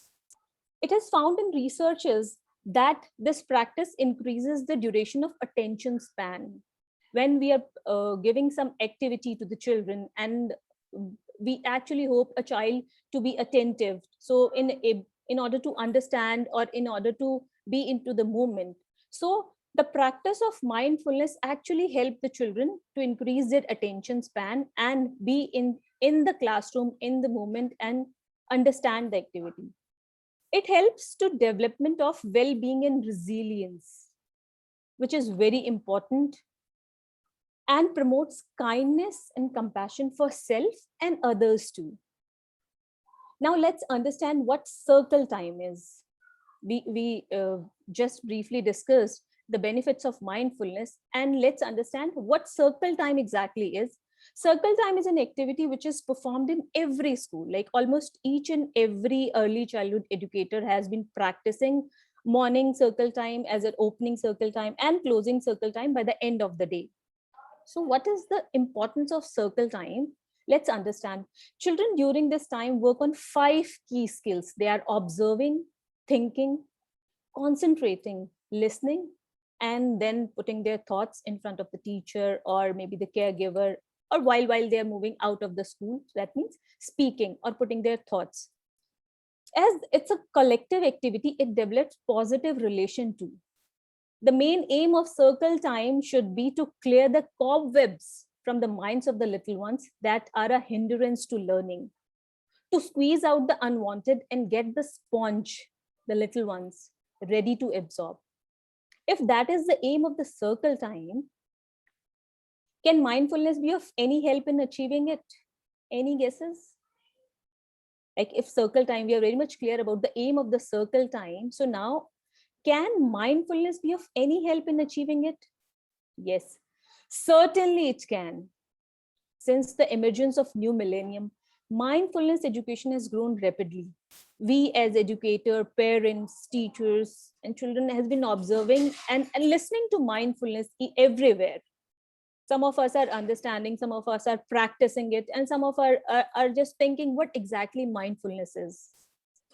So mindfulness is recognized as an important part of child's education and has been widely integrated within schools. The Government School of India's capital city have adopted happiness curriculum, a finest example of inculcating mindfulness in the behavior of children. Mindfulness training in circle time has the potential to enhance children's attention and focus. As we discussed earlier, that attention span, increasing of attention span is very important. So mindfulness training in the circle time, morning exercises, it may be breathing exercises, or a teacher can plan n number of activity to bring mindfulness inside the classroom in the morning circle time. It has been found that planning various mindfulness activities, whether it's deep breathing or observing their surroundings inside the classroom or outside the classrooms in the beginning of the day, can help the children to acquire self-acceptance, self-management skills, and self-understanding too. While practicing mindfulness, one became aware of the current internal and external experiences. Like when a child is inside the classroom, there are a number of things to be observed, and sometimes kids are in their own thought process in the morning while coming to school. It can be anything, the thoughts about the parents, or maybe something happened in the bus. So they are in their thought process. So while observing the surroundings and doing the breathing exercises, we can bring them back inside the classroom, and it will help them to understand self-understanding. While practicing mindfulness, one became aware of the internal and external experiences. They are able to observe them carefully. Why? Because there are a number of things in the classroom to observe, and they sometimes, a child probably from home or school bus, they bring something in their mind, and it's a teacher's duty to allow them to be in the present moment and remove those hindrances from their mind. They'll focus on physical sensations such as breathing, and probably how the surface under their feet feels, what's the texture of their dress, and list is endless. They are few of the exercises, mindfulness exercises, which a teacher can help them to practice in the morning. Like observing the texture of their dress is a very good activity which help a child to observe and feel the sensation and what he is wearing, and how a cloth, how this dress has been made, from where we have procured the raw material. So it can lead to n number of questions, and the brainstorming that is going to be done inside the classroom will help the children and teacher to promote self-awareness. Next thing is social and emotional learning. How social and emotional learning will get enhanced with the help of mindfulness exercises during the circle time. So social and emotional learning involves developing competency in self-awareness, relationship skills like interpersonal relationships, which is very important during this age, and responsible decision making. Although it's a heavy term for a child, decision making, but this is the right age to bring decision making, critical thinking in their behavior, because they have to take it long way. Morning is a fresh start of the day, and if you practice bringing these skills and behavior during this time, it will go a long way in filling the sponge. Yes, the little ones, we can consider them the sponge, because they're very good in observing their surroundings, observing the activities, observing the behaviors. When young children enter schools, they must develop social and emotional competence to exhibit pro-social behavior, so-called pro-social behaviors that we have termed that it is a pro-social behaviors. These behaviors include helping, cooperating, and sharing. Please proceed to conclusion. Yeah, I'm just concluding. So mindfulness program offers a variety of benefits for the development of these skills. Let me just conclude it. I'm sure some of you might be thinking that if children are the masters of mindfulness, what's our role? What's our role in this? How we can actually, when I started, I said that they are the masters of the mindfulness. Are we trying to teach mindfulness to the masters of mindfulness? So why mindfulness in circle time? Let me just conclude it. Simple, because we, the grown-ups, are the bad example or the bad role models of mindfulness. And we are so good at it that the masters start unlearning their craft and follow us. All that we as facilitators can do is provide conducive environment, opportunities to them to remain mindfulness. Thank you. Thank you so much. This is all from my side. Thank you so much, Ms. Annu. That was a wonderful session. You've given us some wonderful strategies on how to be mindful during circle time. Thank you so much. We move on to our next speaker. Our next speaker is Ms. Vasundhara Kaul. Ms. Vasundhara Kaul is the founding partner of Carpe Diem Ed Psych Consultancy LLP. She's also a master trainer and believes and a mental health practitioner, and she has more than 16 years of experience in the field of education across the globe.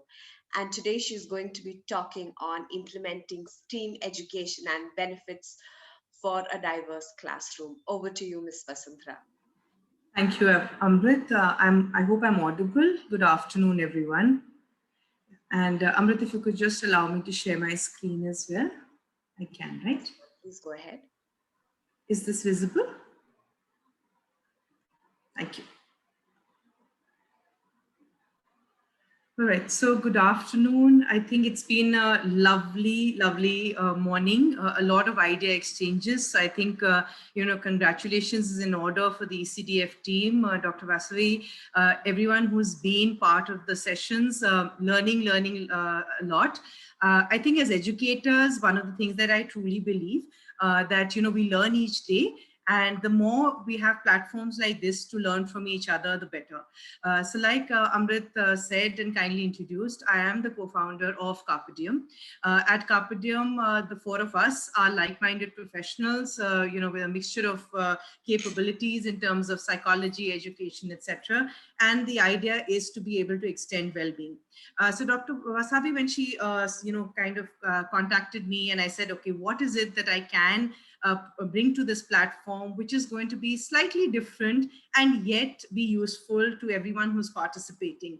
I racked my brain and I said, everyone's, a lot of it is going to be about emotional intelligence. A lot of conversation is going to, in all probability, in early learning forums, is going to be about the child and, the classroom, how we set up the environment, a lot about diversity and all of that. So what I did think was appropriate for me to therefore take on is, and you will understand during the presentation, and all this morning I was thinking that, oh, okay, something that I'm going to say on slide 2 has been said already, something that I've said on slide 4 has been said already. So, but I think, with changing times and everyone's outside talking about education 4.0 and artificial intelligence, etc., somewhere down the line, we do need to see how our young little ones are getting ready for the modern world. Or are we still, teaching them in the same ways, age-old ways that maybe some of us were taught in? I think a lot has moved from the times I studied. I think I was very, very little and it's many, many years ago, and a lot is being done, but something that I do want to touch upon are some of these questions today. So I chose to take up STEAM education. Is it any different from STEM education? What does it bring onto the table in general and more specifically to the early years? Is it equitable? So, we are talking about a scenario where we are going to assume that every classroom is expected to be inclusive, and therefore we are going to have a set of diverse learners, whether the diversity is on account of special needs, whether that diversity is on account of emotions, whether that diversity is on account of the kind of family backgrounds I come from. So is the STEAM education going to provide an equitable environment? And is it easy, difficult? How do we implement it in the early years? I'll try and answer those questions quickly, and Amrit, I will stick to time so you can warn me, right? This is a little about the historical background. So the reason why I chose to bring this up is because in all my years of education, and interestingly, I was a banker who moved into education. So I also came from the corporate space. What I noticed about education in our country, especially, and across the globe when you interact, is that for a very long time, when we set up subjects, so we said, we'll study mathematics, we'll study English, we'll study technology, we'll study engineering, we were working in our silos. And it was very difficult for the child to be able to marry those different subjects together, because in the real world, you don't apply subjects as is, right? So if I'm cooking, I'm applying chemistry, physics, maybe a little bit of Hindi and English if I'm instructing my cook at home, right? I also need to be a nutritionist to figure out what I'm cooking for the family. So I'm pretty much not working in these silos. And that's where STEM came into being, where you talked about a more multidisciplinary approach. And you said that, can we marry all this information that is coming, also create innovators, also create creators, and be able to ensure that real world scenarios are actually happening in the classroom. But what we did do with STEM, we kind of left off the curiosity, the creativity, the dialogue, the inquiry that a lot of us have been talking about since the morning. So we left out the emotion when we spoke about STEM, not in the intent, but in the way it was implemented. I think intentionally when STEM was implemented, the intent was not to leave out anyone, but the way it was getting implemented was that you kind of alienated a set of children who might be more curious, more art oriented, more music oriented, etc.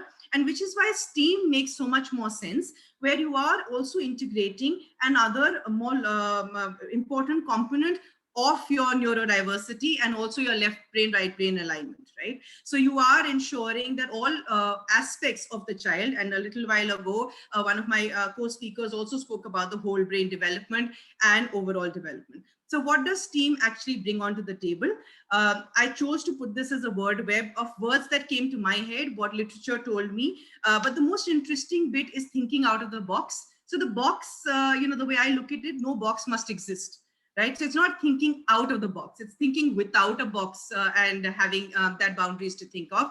Hands-on learning, I think I'm not going to delve too much about that because a lot has been spoken about it since the morning. But what I want to do point out is collaborative work. So, all of us are in working environments today, and it is so important for us to understand how we work with teams. If we don't start young, if we don't start making children comfortable with working in teams, we'll never get there, right? So it is about managing the emotion in a team environment, about managing my own identity in a team environment, and being able to be comfortable with hands-on work without letting go of my creativity. So I still feel safe sharing and being as creative as ever. Now, this is very close to my heart. Equity and equality is very, very close to my heart. So I'll, Amrit, with your permission, and I'm not sure how I'm running on time, but I will like to spend a little bit on this. So if you were to have around 2 minutes. Yeah, so then I should be fine. Thank you so much. Yeah, so if I were to just invite the audience to imagine that you were going to watch a cricket match, right? And I'm 5'4". So those of you who are taller than me or shorter than me, just place yourselves in that height bracket somewhere. And we intend to watch a cricket match in a stadium without paying for tickets, right? So there's a wall and you're looking across the wall and you're trying to figure out what is the size of stool that you must stand on or the ladder that you must bring to be able to stand and watch the match comfortably. If you're 5'7", chances are you will need a shorter ladder, and that should be an obvious answer. If you're 5'1", you would need a taller ladder. So when we do this, when there is a physical comparison in mind, why can't we translate this into the classroom? So, why can't there be scaffolding which is suitable for each child in the classroom? So, if you are talking about a diverse classroom, equity is what you are looking at and not equality. Because if you're doing equality, you're only providing the same thing for everyone and it may not be suitable. So if I like Baigan ka bharta and for everyone around, it's a aubergine cooked in a mashed way, right? So if it's aubergine cooked in a mashed way is something that I like and the rest of the family doesn't like it, I will have trouble at the table. And the same thing goes for your classroom, right? So how do you do that if you are trying to implement STEAM? Keep in mind that it is going to be interdisciplinary in nature, and therefore you do need to give equal importance to the arts, the sciences, your engineering, your mathematics, all your abilities in the early learning classroom. I love this phrase which I picked up, which is the design thinking approach, because that is the more human-centric approach. So even if you are designing, right, and we are all engineers in our classroom as teachers, the empathy should not be let go of. So if you can empathize with every single child in your classroom, I'm not asking you to make 32 lesson plans, but if there are 32 children in your classroom, think whether your lesson plan is going to cater to all their needs, test it out and then implement, right? And if you go wrong, it's okay, you're human, right? So you also have to keep space for real world conversations, keep it relevant for the child. Don't try and teach them things which are abstract for them, which they've never seen around. So I think some co-speakers also said, bring the apple rather than the apple picture, right? And the most importantly, what are the skills that you actually training them on for the 21st century. So you're looking at communication, you're looking at critical thinking, collaboration, and creativity, all of which, if you look at the STEAM way of doing it, you will be implementing in the classroom. So this is quickly in terms of how you will do it in the early years. Mathematics is not restricted to numbers. It's about organizational skills. It is about identification, sorting, etc. Engineering is not about building machines only. Blocks and Lego is engineering, and arts, I don't have to tell all the early learning educators here what it is all about. Science, like we rightly said, is all about inquiry. inquiry, inquiry, inquiry. Provide the opportunity for asking questions. And I picked on this and I added this to my deck, and I'm ending after this. Essentially because we're all at home, we're all turning teachers even as parents, and therefore some very simple things that you can do at home, whether it is the Jal Tarang, which is as much science as it is art, with cups and water in the house, whether it is crumpled art or any other form of art, or science experiments. This one, by the way, is not an actual picture of the science experiment with soap and milk and collusion, which is taught in the higher grade. But I did this when my son was much younger, and oh, what joy it was for him to see the spirals. He's much, much older, don't worry. I'm not that young any longer. So with that, thank you so much. And like I always say, and I love abbreviations. So just as I like STEAM, ABCDE it is for me. So always be curious, design and explore as educators, and you'll pass that on to your children. Thank you so, so much for this opportunity, CDF and Dr. Wasabi. Amrit, over to you. Thank you so much, Ms. Vasundhara. I like the way you have given a new version to ABCDE. Thank you so much for presenting with us. I move on to the next speaker. Our next speaker is Arki Carino. Can we please have you on screen? She's a storytelling expert, a drama teacher, and an early years educator. She's the founder member of the Storybook Project in the Philippines and the project head of the Story House in Hanoi. She's from Vietnam, and we welcome you all the way from Vietnam. She's going to be talking on music, puppetry, and stories, and how do we revisit strategies, and how do we implement them in the early years. So over to you, Ms. Arki. Thank you, Amrit. It's an honor to be talking together with the giants in early childhood this afternoon. It's afternoon now in Vietnam. It's time check. It's 3:38. And it's an honor for me to be talking together with you. I'm learning a lot, actually. And with regards to my expertise, I come from the Philippines, but most of my expertise are being practiced, or I practice it here in Hanoi, Vietnam.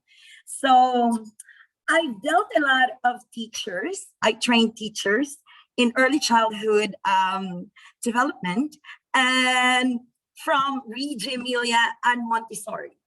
And most of their questions to me is that, how can you engage children, or how can you enhance children's number one, attention inside the classroom? How can you engage them for you to listen to you, join you, play with you, and, well, learn from you?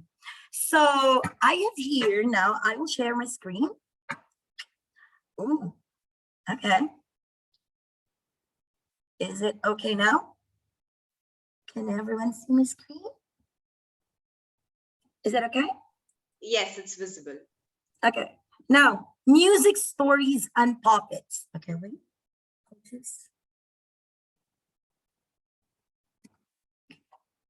Ooh. Okay. So basically, okay, revisiting strategies and how to enhance children's engagement in the classroom, in your home, or wherever you are. So I've been working, I'm an early childhood educator for 10 years now, and getting to know the children, or knowing the children, is the key to fully get their engagement towards you as a teacher. And every time I tell my teachers, when I train them, I always tell them to get to know your children under learning styles. What are their preferences and what are their strengths? And for me, I use music, stories, and puppets. I will go down to the basic. I'm not really a screen type of person where I always tell my children, or I always tell my teachers to use the screen and tell children and teach them that you can use a laptop or anything. But I always go to the traditional way: puppets, stories, and music. Now, what are the objectives? Well, it helps your child to get to know sounds. Basically, at early years, they are more into, of course, language, literacy, emotional development for our early years students. Help your child to get to know sounds, words and language, and develop early literacy skills. Help your child to learn the difference between real and make-believe. I have one situation when I was working in this school and I was telling stories to children. And one of the teachers came to me and she was like, teacher, yesterday after you tell the story to the children, they all want to be a bear. They all want to be a crocodile. They were like, they want to be chicken. Now, but that's why it's very important that if you are going as a teacher or a parent, if you are going to use this strategy in your classroom or in your home, you need to tell the child what's the difference between real and make-believe. So next is spark your child's imagination and stimulate curiosity. So when I tell stories to children or when I train teachers, I always tell them to use body movements, their voices. So what is it? Like, for example, roar and roar and roar and roar, stomp and stomp and stomp, stomp, stomp. From that, they love sounds. They love music. Later, after I finish my talk, I will give you an example so that our parents and our teachers who are listening right now, they can have a grasp of what I am doing. Next. While using music, puppetries, and stories, they learn to value books, sounds, and stories, which is very important in early years, in early childhood development. Help your child's brain social skills and communication skills develop. So basically, when I tell stories to children, I always ask them questions related to the books. Example, what is it? What can you see in the picture?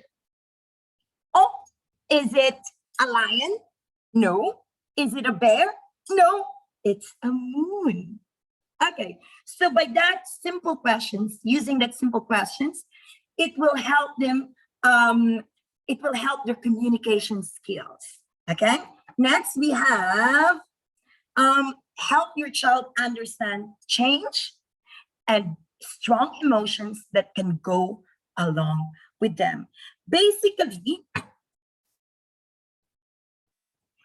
children engage as active learners. When you do sessions like this, using music, puppets and music, they are active. So you will hear them talking about an animal, talking about their experiences, and it will give you an opportunity to join them. You can ask simple questions and expand their language and interest. So teachers and parents, get them involved. Yeah, so we need to involve children in learning. Ask them simple questions. And then, you know what? One of my mentors told me about is that children live in the moment. So most of the time, if you do something today, sometimes they will forget about it. But that's why you need to get them involved. Use music, use puppets, use stories. Now, children as special audience. I always see children as special audience. Every time I train teachers, I always tell them that we refer children as a special audience that needs protection from the potentially negative effects of too much screen time and the media itself. That's why I always go back to the traditional way: books, music, and puppets. So inside the classroom, the first thing that you will observe in the child is fear. Most of the time, they're crying. So what are you going to do? What are the basic strategies for the child to be? They feel scared, they panic, they are alarmed, or they are surprised. So basic strategies for the child to be fear-free, emotionally stable. Later, I will tell you, I will have an example. Affection and reassurance. Most of the time, children, they ask a lot of questions for them to feel secure. They were like, Mom, what is it? Why is like that? What is this? They ask a lot of questions for them to feel assured and safe. So what to do? We use puppetry, music, and stories. Well, if we use music, for the child who finds it difficult to concentrate, the puppet, stories, and music will give the child a focus. So example, I have here my puppet. Hi, Coco. Hello. Oh no. So you need to change your voice. Coco, we are talking right now with our fellow early childhood educators from all over the globe. Okay. Oh. Now, when you have a puppet, it will give the child a focus. Oh, okay, focus. Yes, Coco. Now, next. For the child who's learning the puppet is seen as a non-threatening teacher. So when you have this kind of puppet, Coco. Carino, please begin to conclude. Oh no. Now, can you say hi to Dr. Vasavi? No. Oh no. No. Coco, can you please say hi? We are talking together with them. Hello, Dr. Vasavi. Oh, okay. Now, oh, look at Dr. Vasavi. She's saying hi to you. Okay. So it's a non-threatening teacher. And as an early years teacher or a parent, you need to have a puppet for you. For number one, you are teaching your child language. Okay? Puppet is the best way to teach your child language. There are a lot of ways, but this one are the basic ones. Next. For the child who needs to hear, to see and hear the story, the puppet provides a visual. They can see it, they can touch it, and the music serves as an oral. So again, when you go back to the children's learning styles and preferences, some children, they learn through visual. Some children, they learn by touch. Some children, they learn by moving around, movements. And some children, they learn by social interaction or by even listening to music. So you need to know your children's development. How do they develop? How do they learn? Next. Miss Carino, for the child who is reluctant to participate, the puppet Carino, with the story posing a question will often elicit a response. So when you ask the question, some children, they will be like, no, teacher, no, mom, no. But if you have a puppet, some children, they elicit a response like, hello, because they're having fun. Again, being the fun and the happiness that they can get from using puppets, using stories is also, well, it depends. Again, it depends, situational. That's why I always tell my teachers that, or people that I'm working with, that we need to know the students. We need to know the children. So there are some research that I know that can help you with regards to storytelling, how you're going to use stories.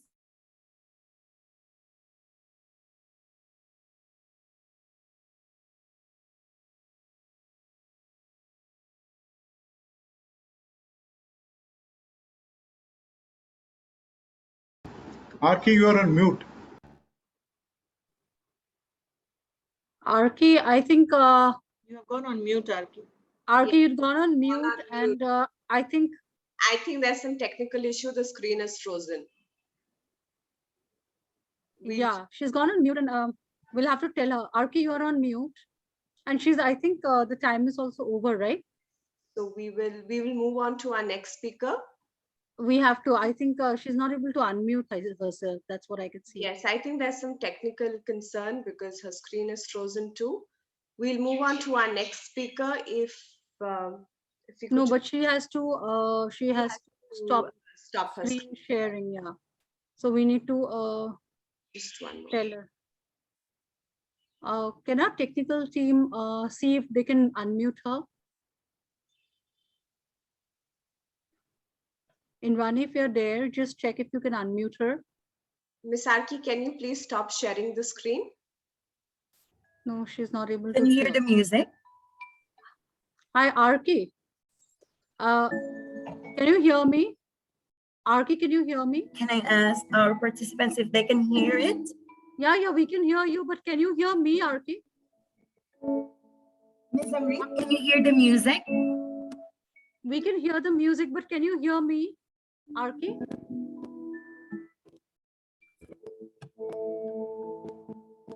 One, two, three, and 1, 2. Oh no, you cannot hear the music. Oh, sorry. Okay, wait. Arki? How about this one? Arki, you need to, I think your time is over. We have to move on to the next speaker, Arki. Can you hear it? Yeah, we can hear you. Oh, no, you can't. Okay.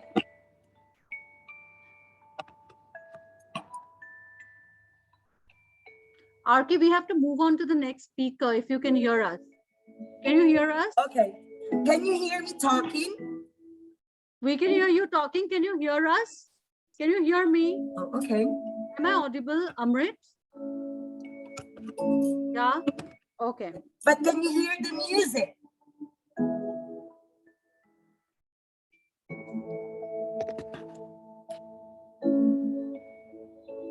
Oh, okay.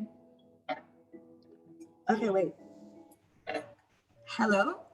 Hi, I'm trying to communicate to Arki that it's time for the next speaker. That I bon kordia. Okay. Mute kordia. Anyway. Mute kordia. Unmute korlis. Oh, it's okay because it's a good thing if you hear music. Amrit, I think you can continue.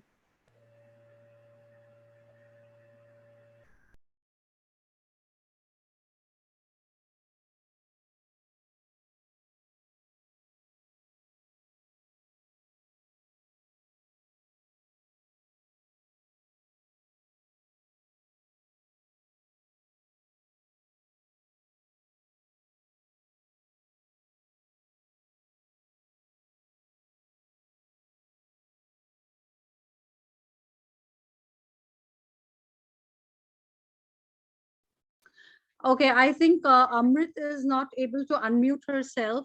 So we have our next speaker, Neli Prota, who is joining us from Netherlands. And I request her to, Nelly, are you there?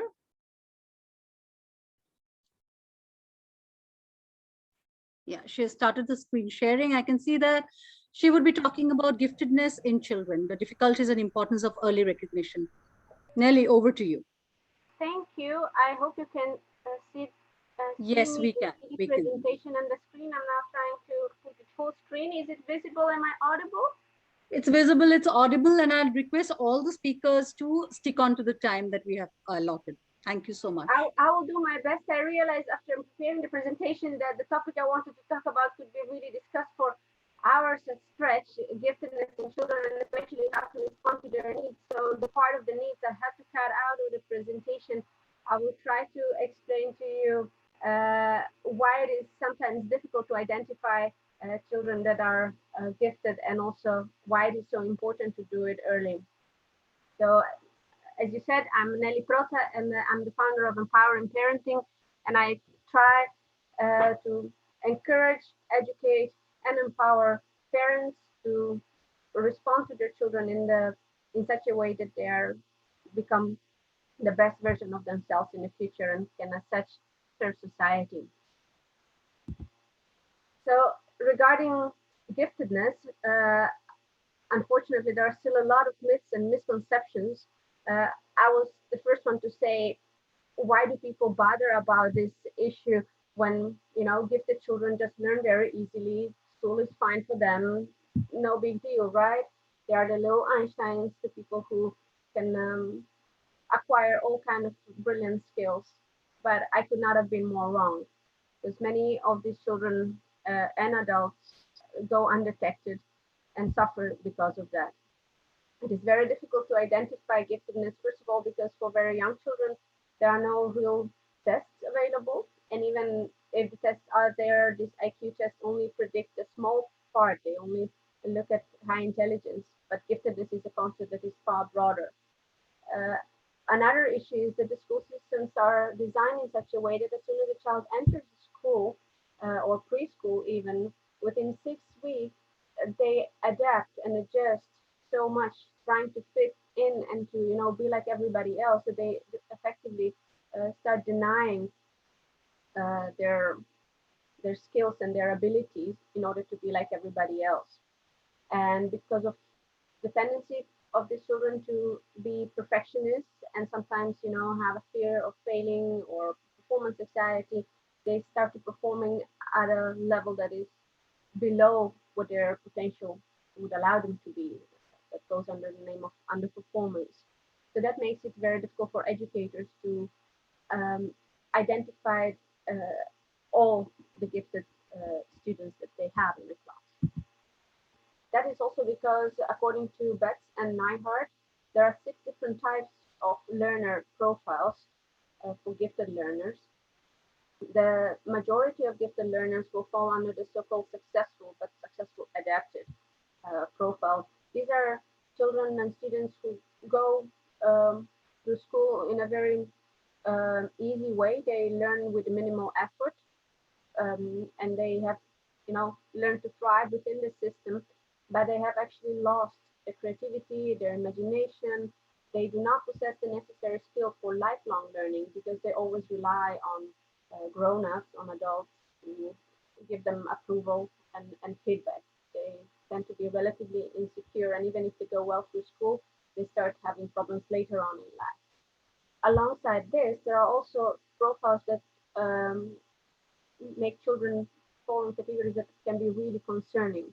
One of them is the challenging profile. These are children that resist authority sometimes, and they have high creativity, but they tend to challenge rules, so challenge the teacher, get very competitive, and become sometimes frustrated because the school just does not fit what they require, and they are at risk of later on dropping out or even becoming, start abusing drugs and have display delinquent behavior. There are also underground gifted students. Those are usually girls in high school that deny their giftedness altogether. Dropouts, as was mentioned, children who just don't fit in the school system at all, mostly in high school, and they really require counseling together with their families. Double label students are those who are gifted but also have a learning disability or some other kind of physical behavioral issue, and because of that they become invisible. They do not display the obvious traits that a teacher would look in a gifted child. Their performance is average or even below average, and they go unrecognized. Lastly, there is the autonomous learner, those that we would want to see in every gifted student. Those are the ones who are independent, self-directed, that require a little extrinsic affirmation and approval, have a very positive self-image, can take leadership roles, work enthusiastically, but unfortunately very, very few children or gifted adults are able to be at this level. Please feel free to make print screens of the slides that I have, because I will go quite quickly through them in order to fit in the 10 minutes requirement. So just make a print screen every time I get on a new slide if you're interested in keeping this information. So as we've seen, it becomes important to identify these learners early, because they can experience several mood disorders, including bore out and burnout, because they don't fit within what is expected of them at school. School is tailored to the average child, and then the vast majority, a group of children that are below or above average just don't thrive in there. They can have psychosomatic disorders or just very challenging behavior because they don't feel so well. But as a society, we also have the obligation to identify these students early, because they have a huge potential to improve the world. So society as such loses significant talent and human capital by not recognizing them, and later on might have even to deal with ill-adjusted individuals who suffer burnout and have a number of mental problems. It becomes difficult also because giftedness has many definitions. You could see it, okay, a child can be endowed or have a potential, genetically determined somehow, that becomes visible through the environment in which the child grows up. But it is a kind of a gray area. One definition of giftedness is that it's a combination of high intelligence, so an IQ of above 130, high creativity, and perseverance. But again, some children stop persevering because they just give up, and if it's too late, then you might not notice it. One trait that is really very, very recognizable, but it's also very vague, it's the high sensitivity. So gifted children are high intensity, are usually have this very strong intensities. Casimir Dabrowski, Polish psychologist, defined them as overexcitabilities. I will talk about them in a minute. In the Netherlands, a group of scholars have defined the so-called Delphi model of giftedness, where they asked several specialists, professionals who work with gifted people but are also gifted themselves, to brainstorm and to define it. So they say that the gifted person is always often highly intelligent, very autonomous or seeks autonomy, and has a very rich inner world with emotions that are very clearly defined. They interact with society in a very driven and curious way, and they want to create things, but they also take in the stimuli with in high sensitivity. Their world is very intense and complex. They are very creative, and their brain works in a very fast way, so they operate very quickly.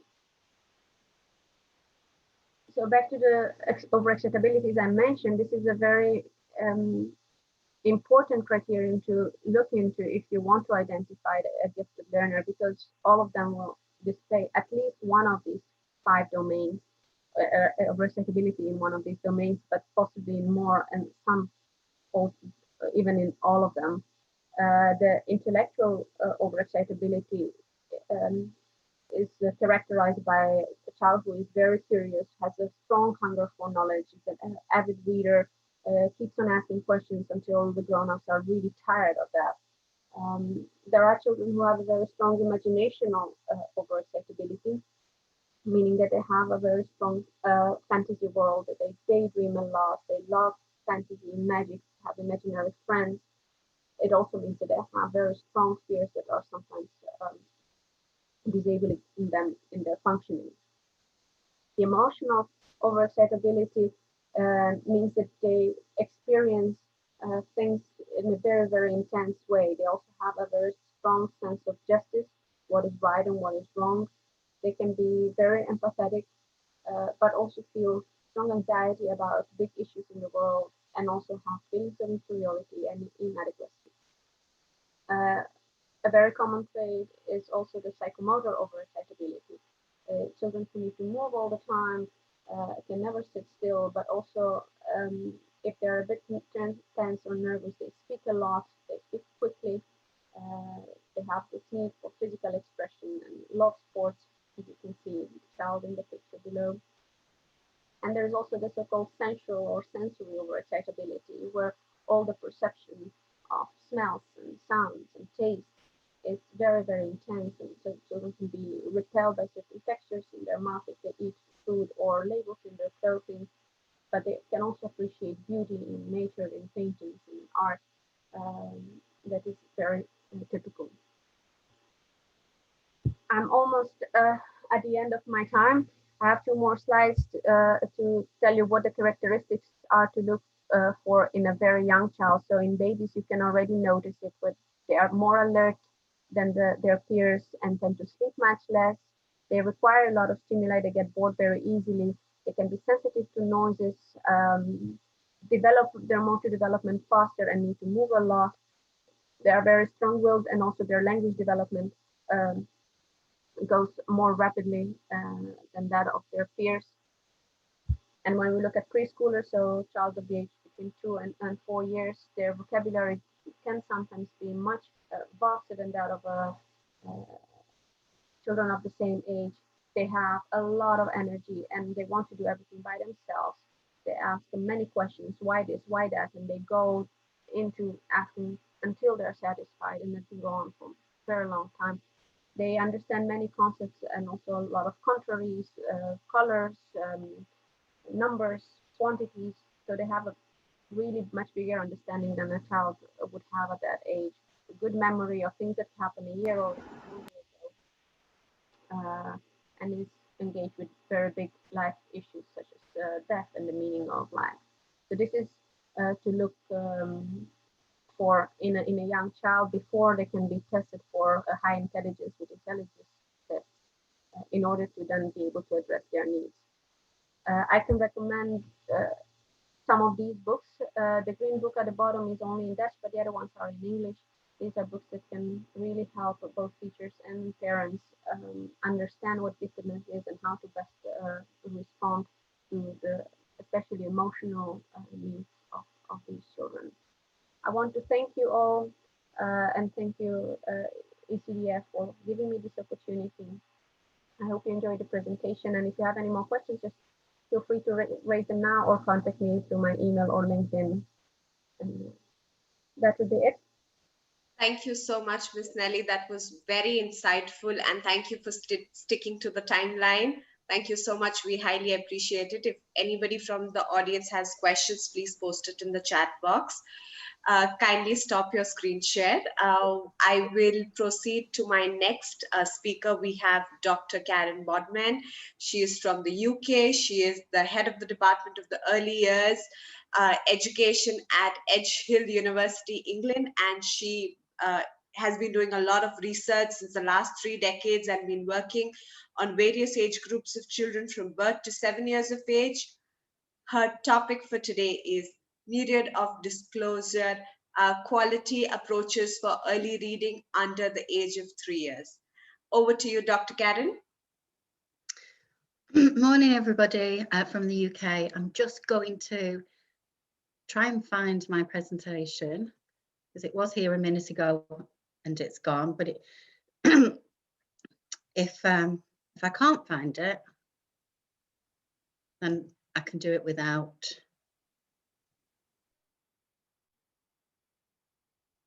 Okay, I'll just share my screen if that's okay with you. There it is.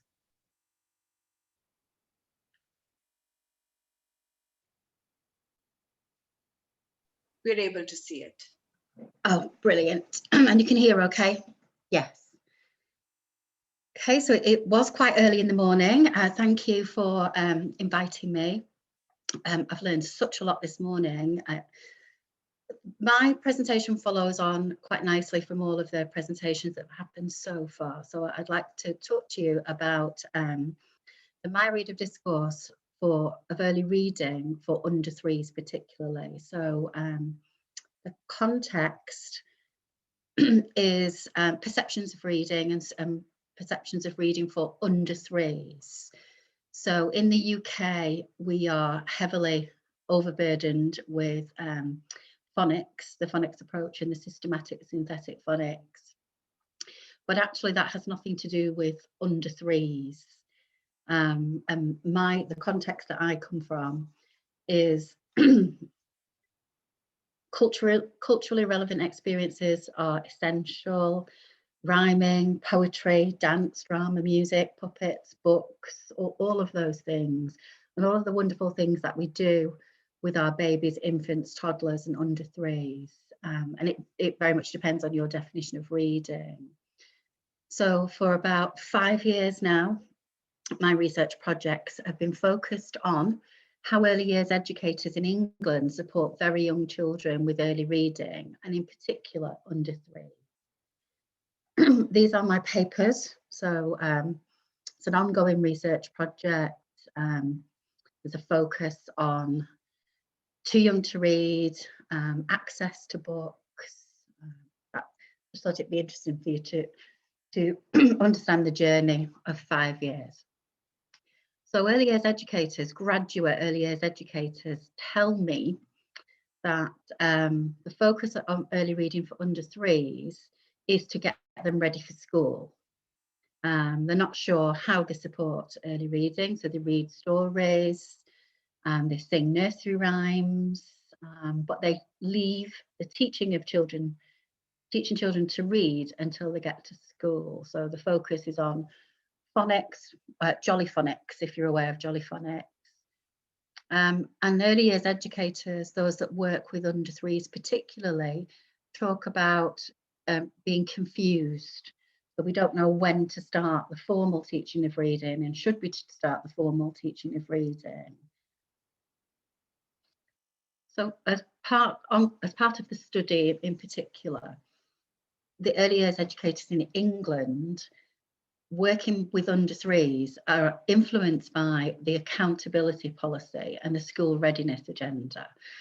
So it doesn't matter how professional they feel and how wonderfully resourceful they are, and we've heard all of that this morning, haven't we, about excellent classrooms, about puppetry. It doesn't matter for them because they don't feel equipped. Their own understanding of quality specific to under 3s. They also, the impact of what they do with under 3s is linked to the curriculum here in England because it's often contradictory. So for under 3s, literacy, early reading, it's all interwoven. And a lot of early years educators in England that work with under 3s understand early reading to be teaching phonics, which as we know, that isn't always the case, although phonics is important. So I'll just share with you my definitions of early reading, and I make it separate from the teaching of phonics. So I define early reading as embracing the development from birth of curiosity behaviours, readerly curiosity behaviours.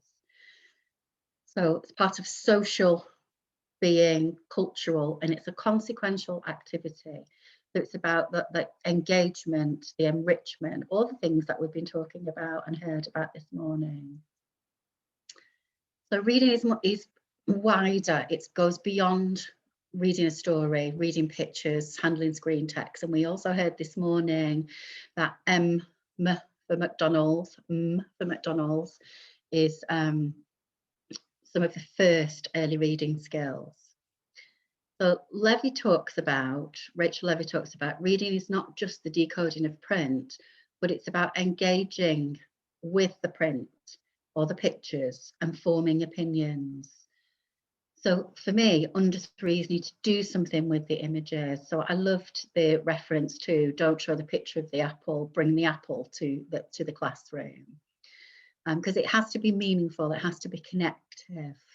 So it goes beyond the print. The print's important, the pictures are important, but for under 3s, early reading is connective, sensory, communicative, and not just focused on the decoding of letters and sounds.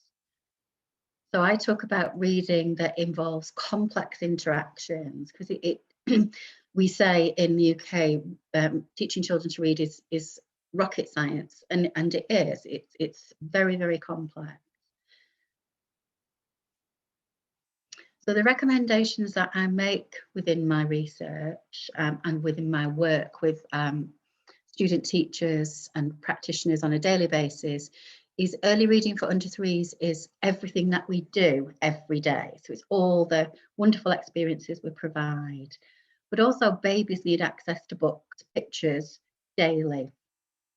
So not just one story a day, they need access to all of these fabulous materials all the time. No teaching phonics for under 3s. And what I mean by that is not discreetly teaching phonics in particular. Children are interested in letters and sounds, and that's important, but sitting a group of under 3s in a classroom is possibly not productive. And we need a definition of early reading to support practitioners because there isn't any out there. There's lots of definitions of reading, but there's lots of definitions of what literacy is, but there's none for early reading for under 3s. And under 3s don't need to be ready for school. We need to trust our professional workforce and value playful pedagogies, which again, we've heard this morning, haven't we, on lots of occasions. And for me, we're currently reviewing and enhancing our teacher training content. So value stories, pictures, rhythm, rhyming and reading. And early reading doesn't happen by accident. It isn't something that children just immerse themselves in. It happens in families, at home, culturally relevant and important. So I'm going to make sure I stick to time. Yeah, I'm going to make sure I stick to time and leave you with some reflections. So what is your pedagogical approach to early reading, and what influences your approach? Is it letters and sounds? Is it immersiveness, or is it connectedness and social and emotional contact and access? Because that's the important bit, isn't it? What influences your approach to supporting early reading? And thank you for listening. Thank you so much. That was some really insightful recommendations, and you've left us with a great thought at the end. So thank you so much, Dr. Karen. We hope to see you next time soon. We move on to our next speaker, Miss Raina Khatri Tandon. She is a POSH and POSCO specialist and a human rights expert from Harvard edX, and she is going to be talking about the ABCs of inclusive education. Over to you, Ms. Raina. Thank you very much, Amrit. A very warm welcome to all the dignitaries at ECDF and everybody from out of India. A very good morning and a good day to everybody at India. This is Mrs. Raina Khatri Tandon. Thank you very much, lovely Carino. I loved the research that you did. A very good applaud for everybody at ECDF team, especially Amrit and Dr. Vasavi, who's been here since morning and taking the efforts, bringing all of us together on this. Thank you so much for having me. Not going to take a lot of time about you. I've just probably come here to give you certain insights that will reflect on the key areas of ABC of education and especially inclusive education. What can you see on the first screen as it is? If you can just probably put it on the chat, that itself will enable you to understand. Today, we are in this COVID world, and I'll give you a pause to probably think, why are we having this screen on an event where we're talking about education, inclusiveness, and looking at the deep learning behind it? Any idea why are we having this? Any ideas? What does this mean into education? Okay, because we are short of time, I'll just quickly go through. I think inclusive education is nothing less than breaking all the shackles and biases that we've already had in our society among us and moving on. Just like we have a little bias that, we don't know what's going to happen next, unjudgmental, focused, moving on in this environment where you have so much of virus around, but we are still breaking through and sailing through with the best of methodologies, with the best of technologies. We are still striving out. And we are moving towards a field of being completely online or maybe a hybrid mode.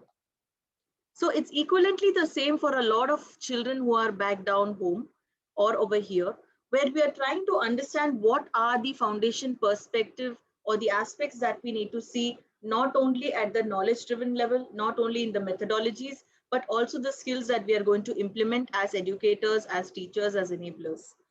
I feel that the objectives of this session will encompass and get overall the needs, what children need, the focus of teachers, how their learning should be, a diverse need, a diverse requirement, because something that is very pertinent at UK will be very different from something that is pertinent in India.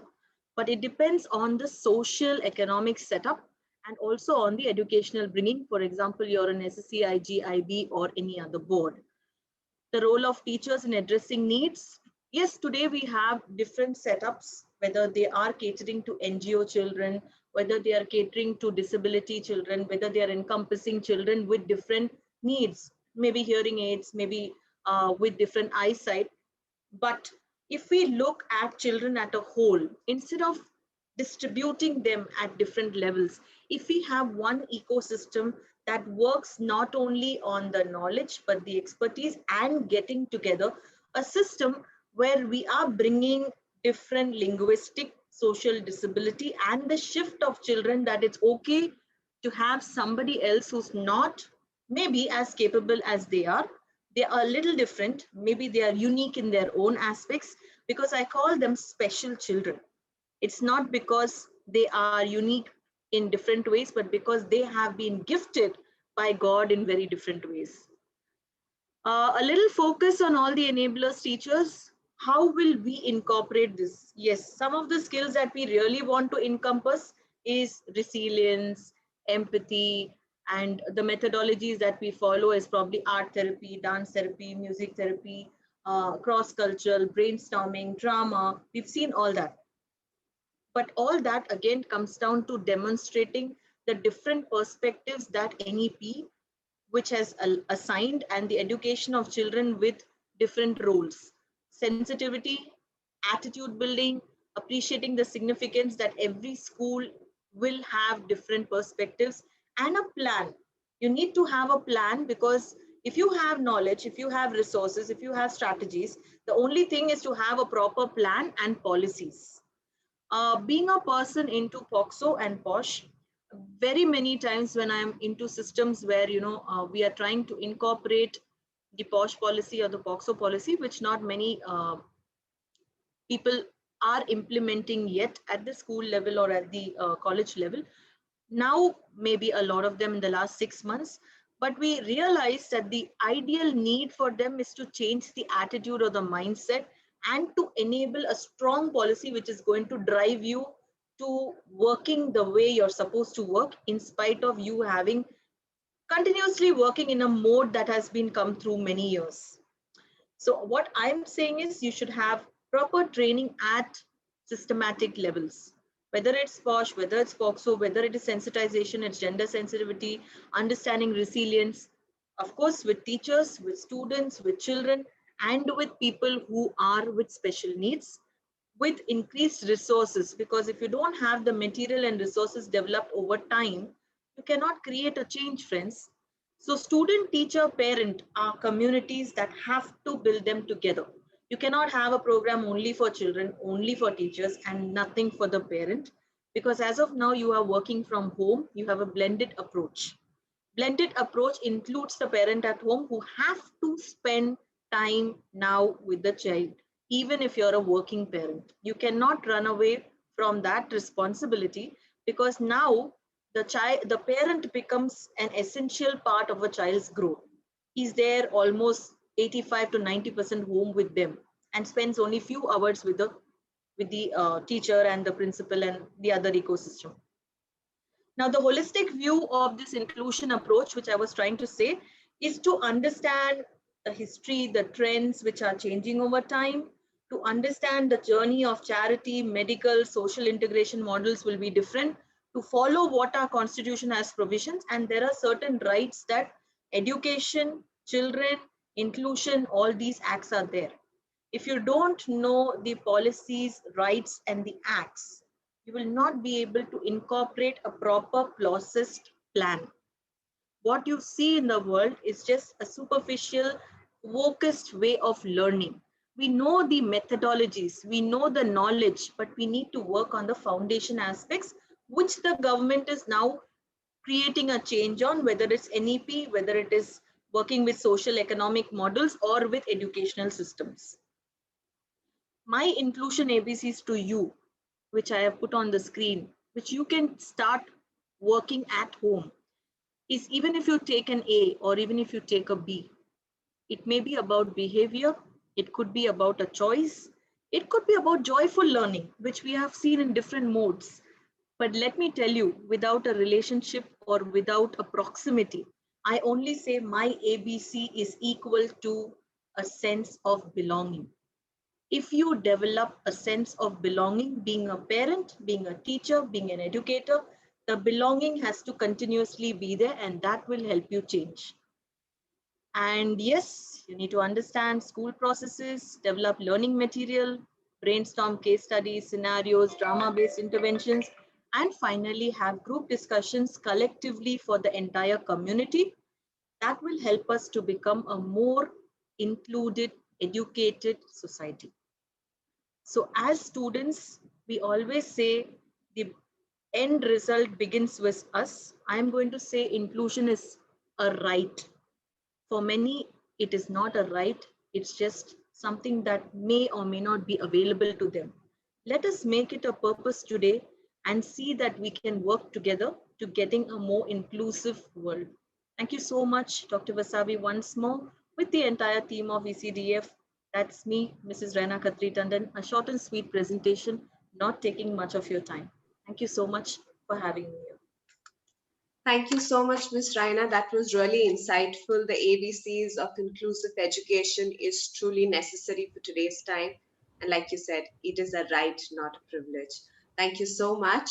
I move on to our next convener. We have Ms. Swarling Kaur. Ms. Swarling Kaur is the founder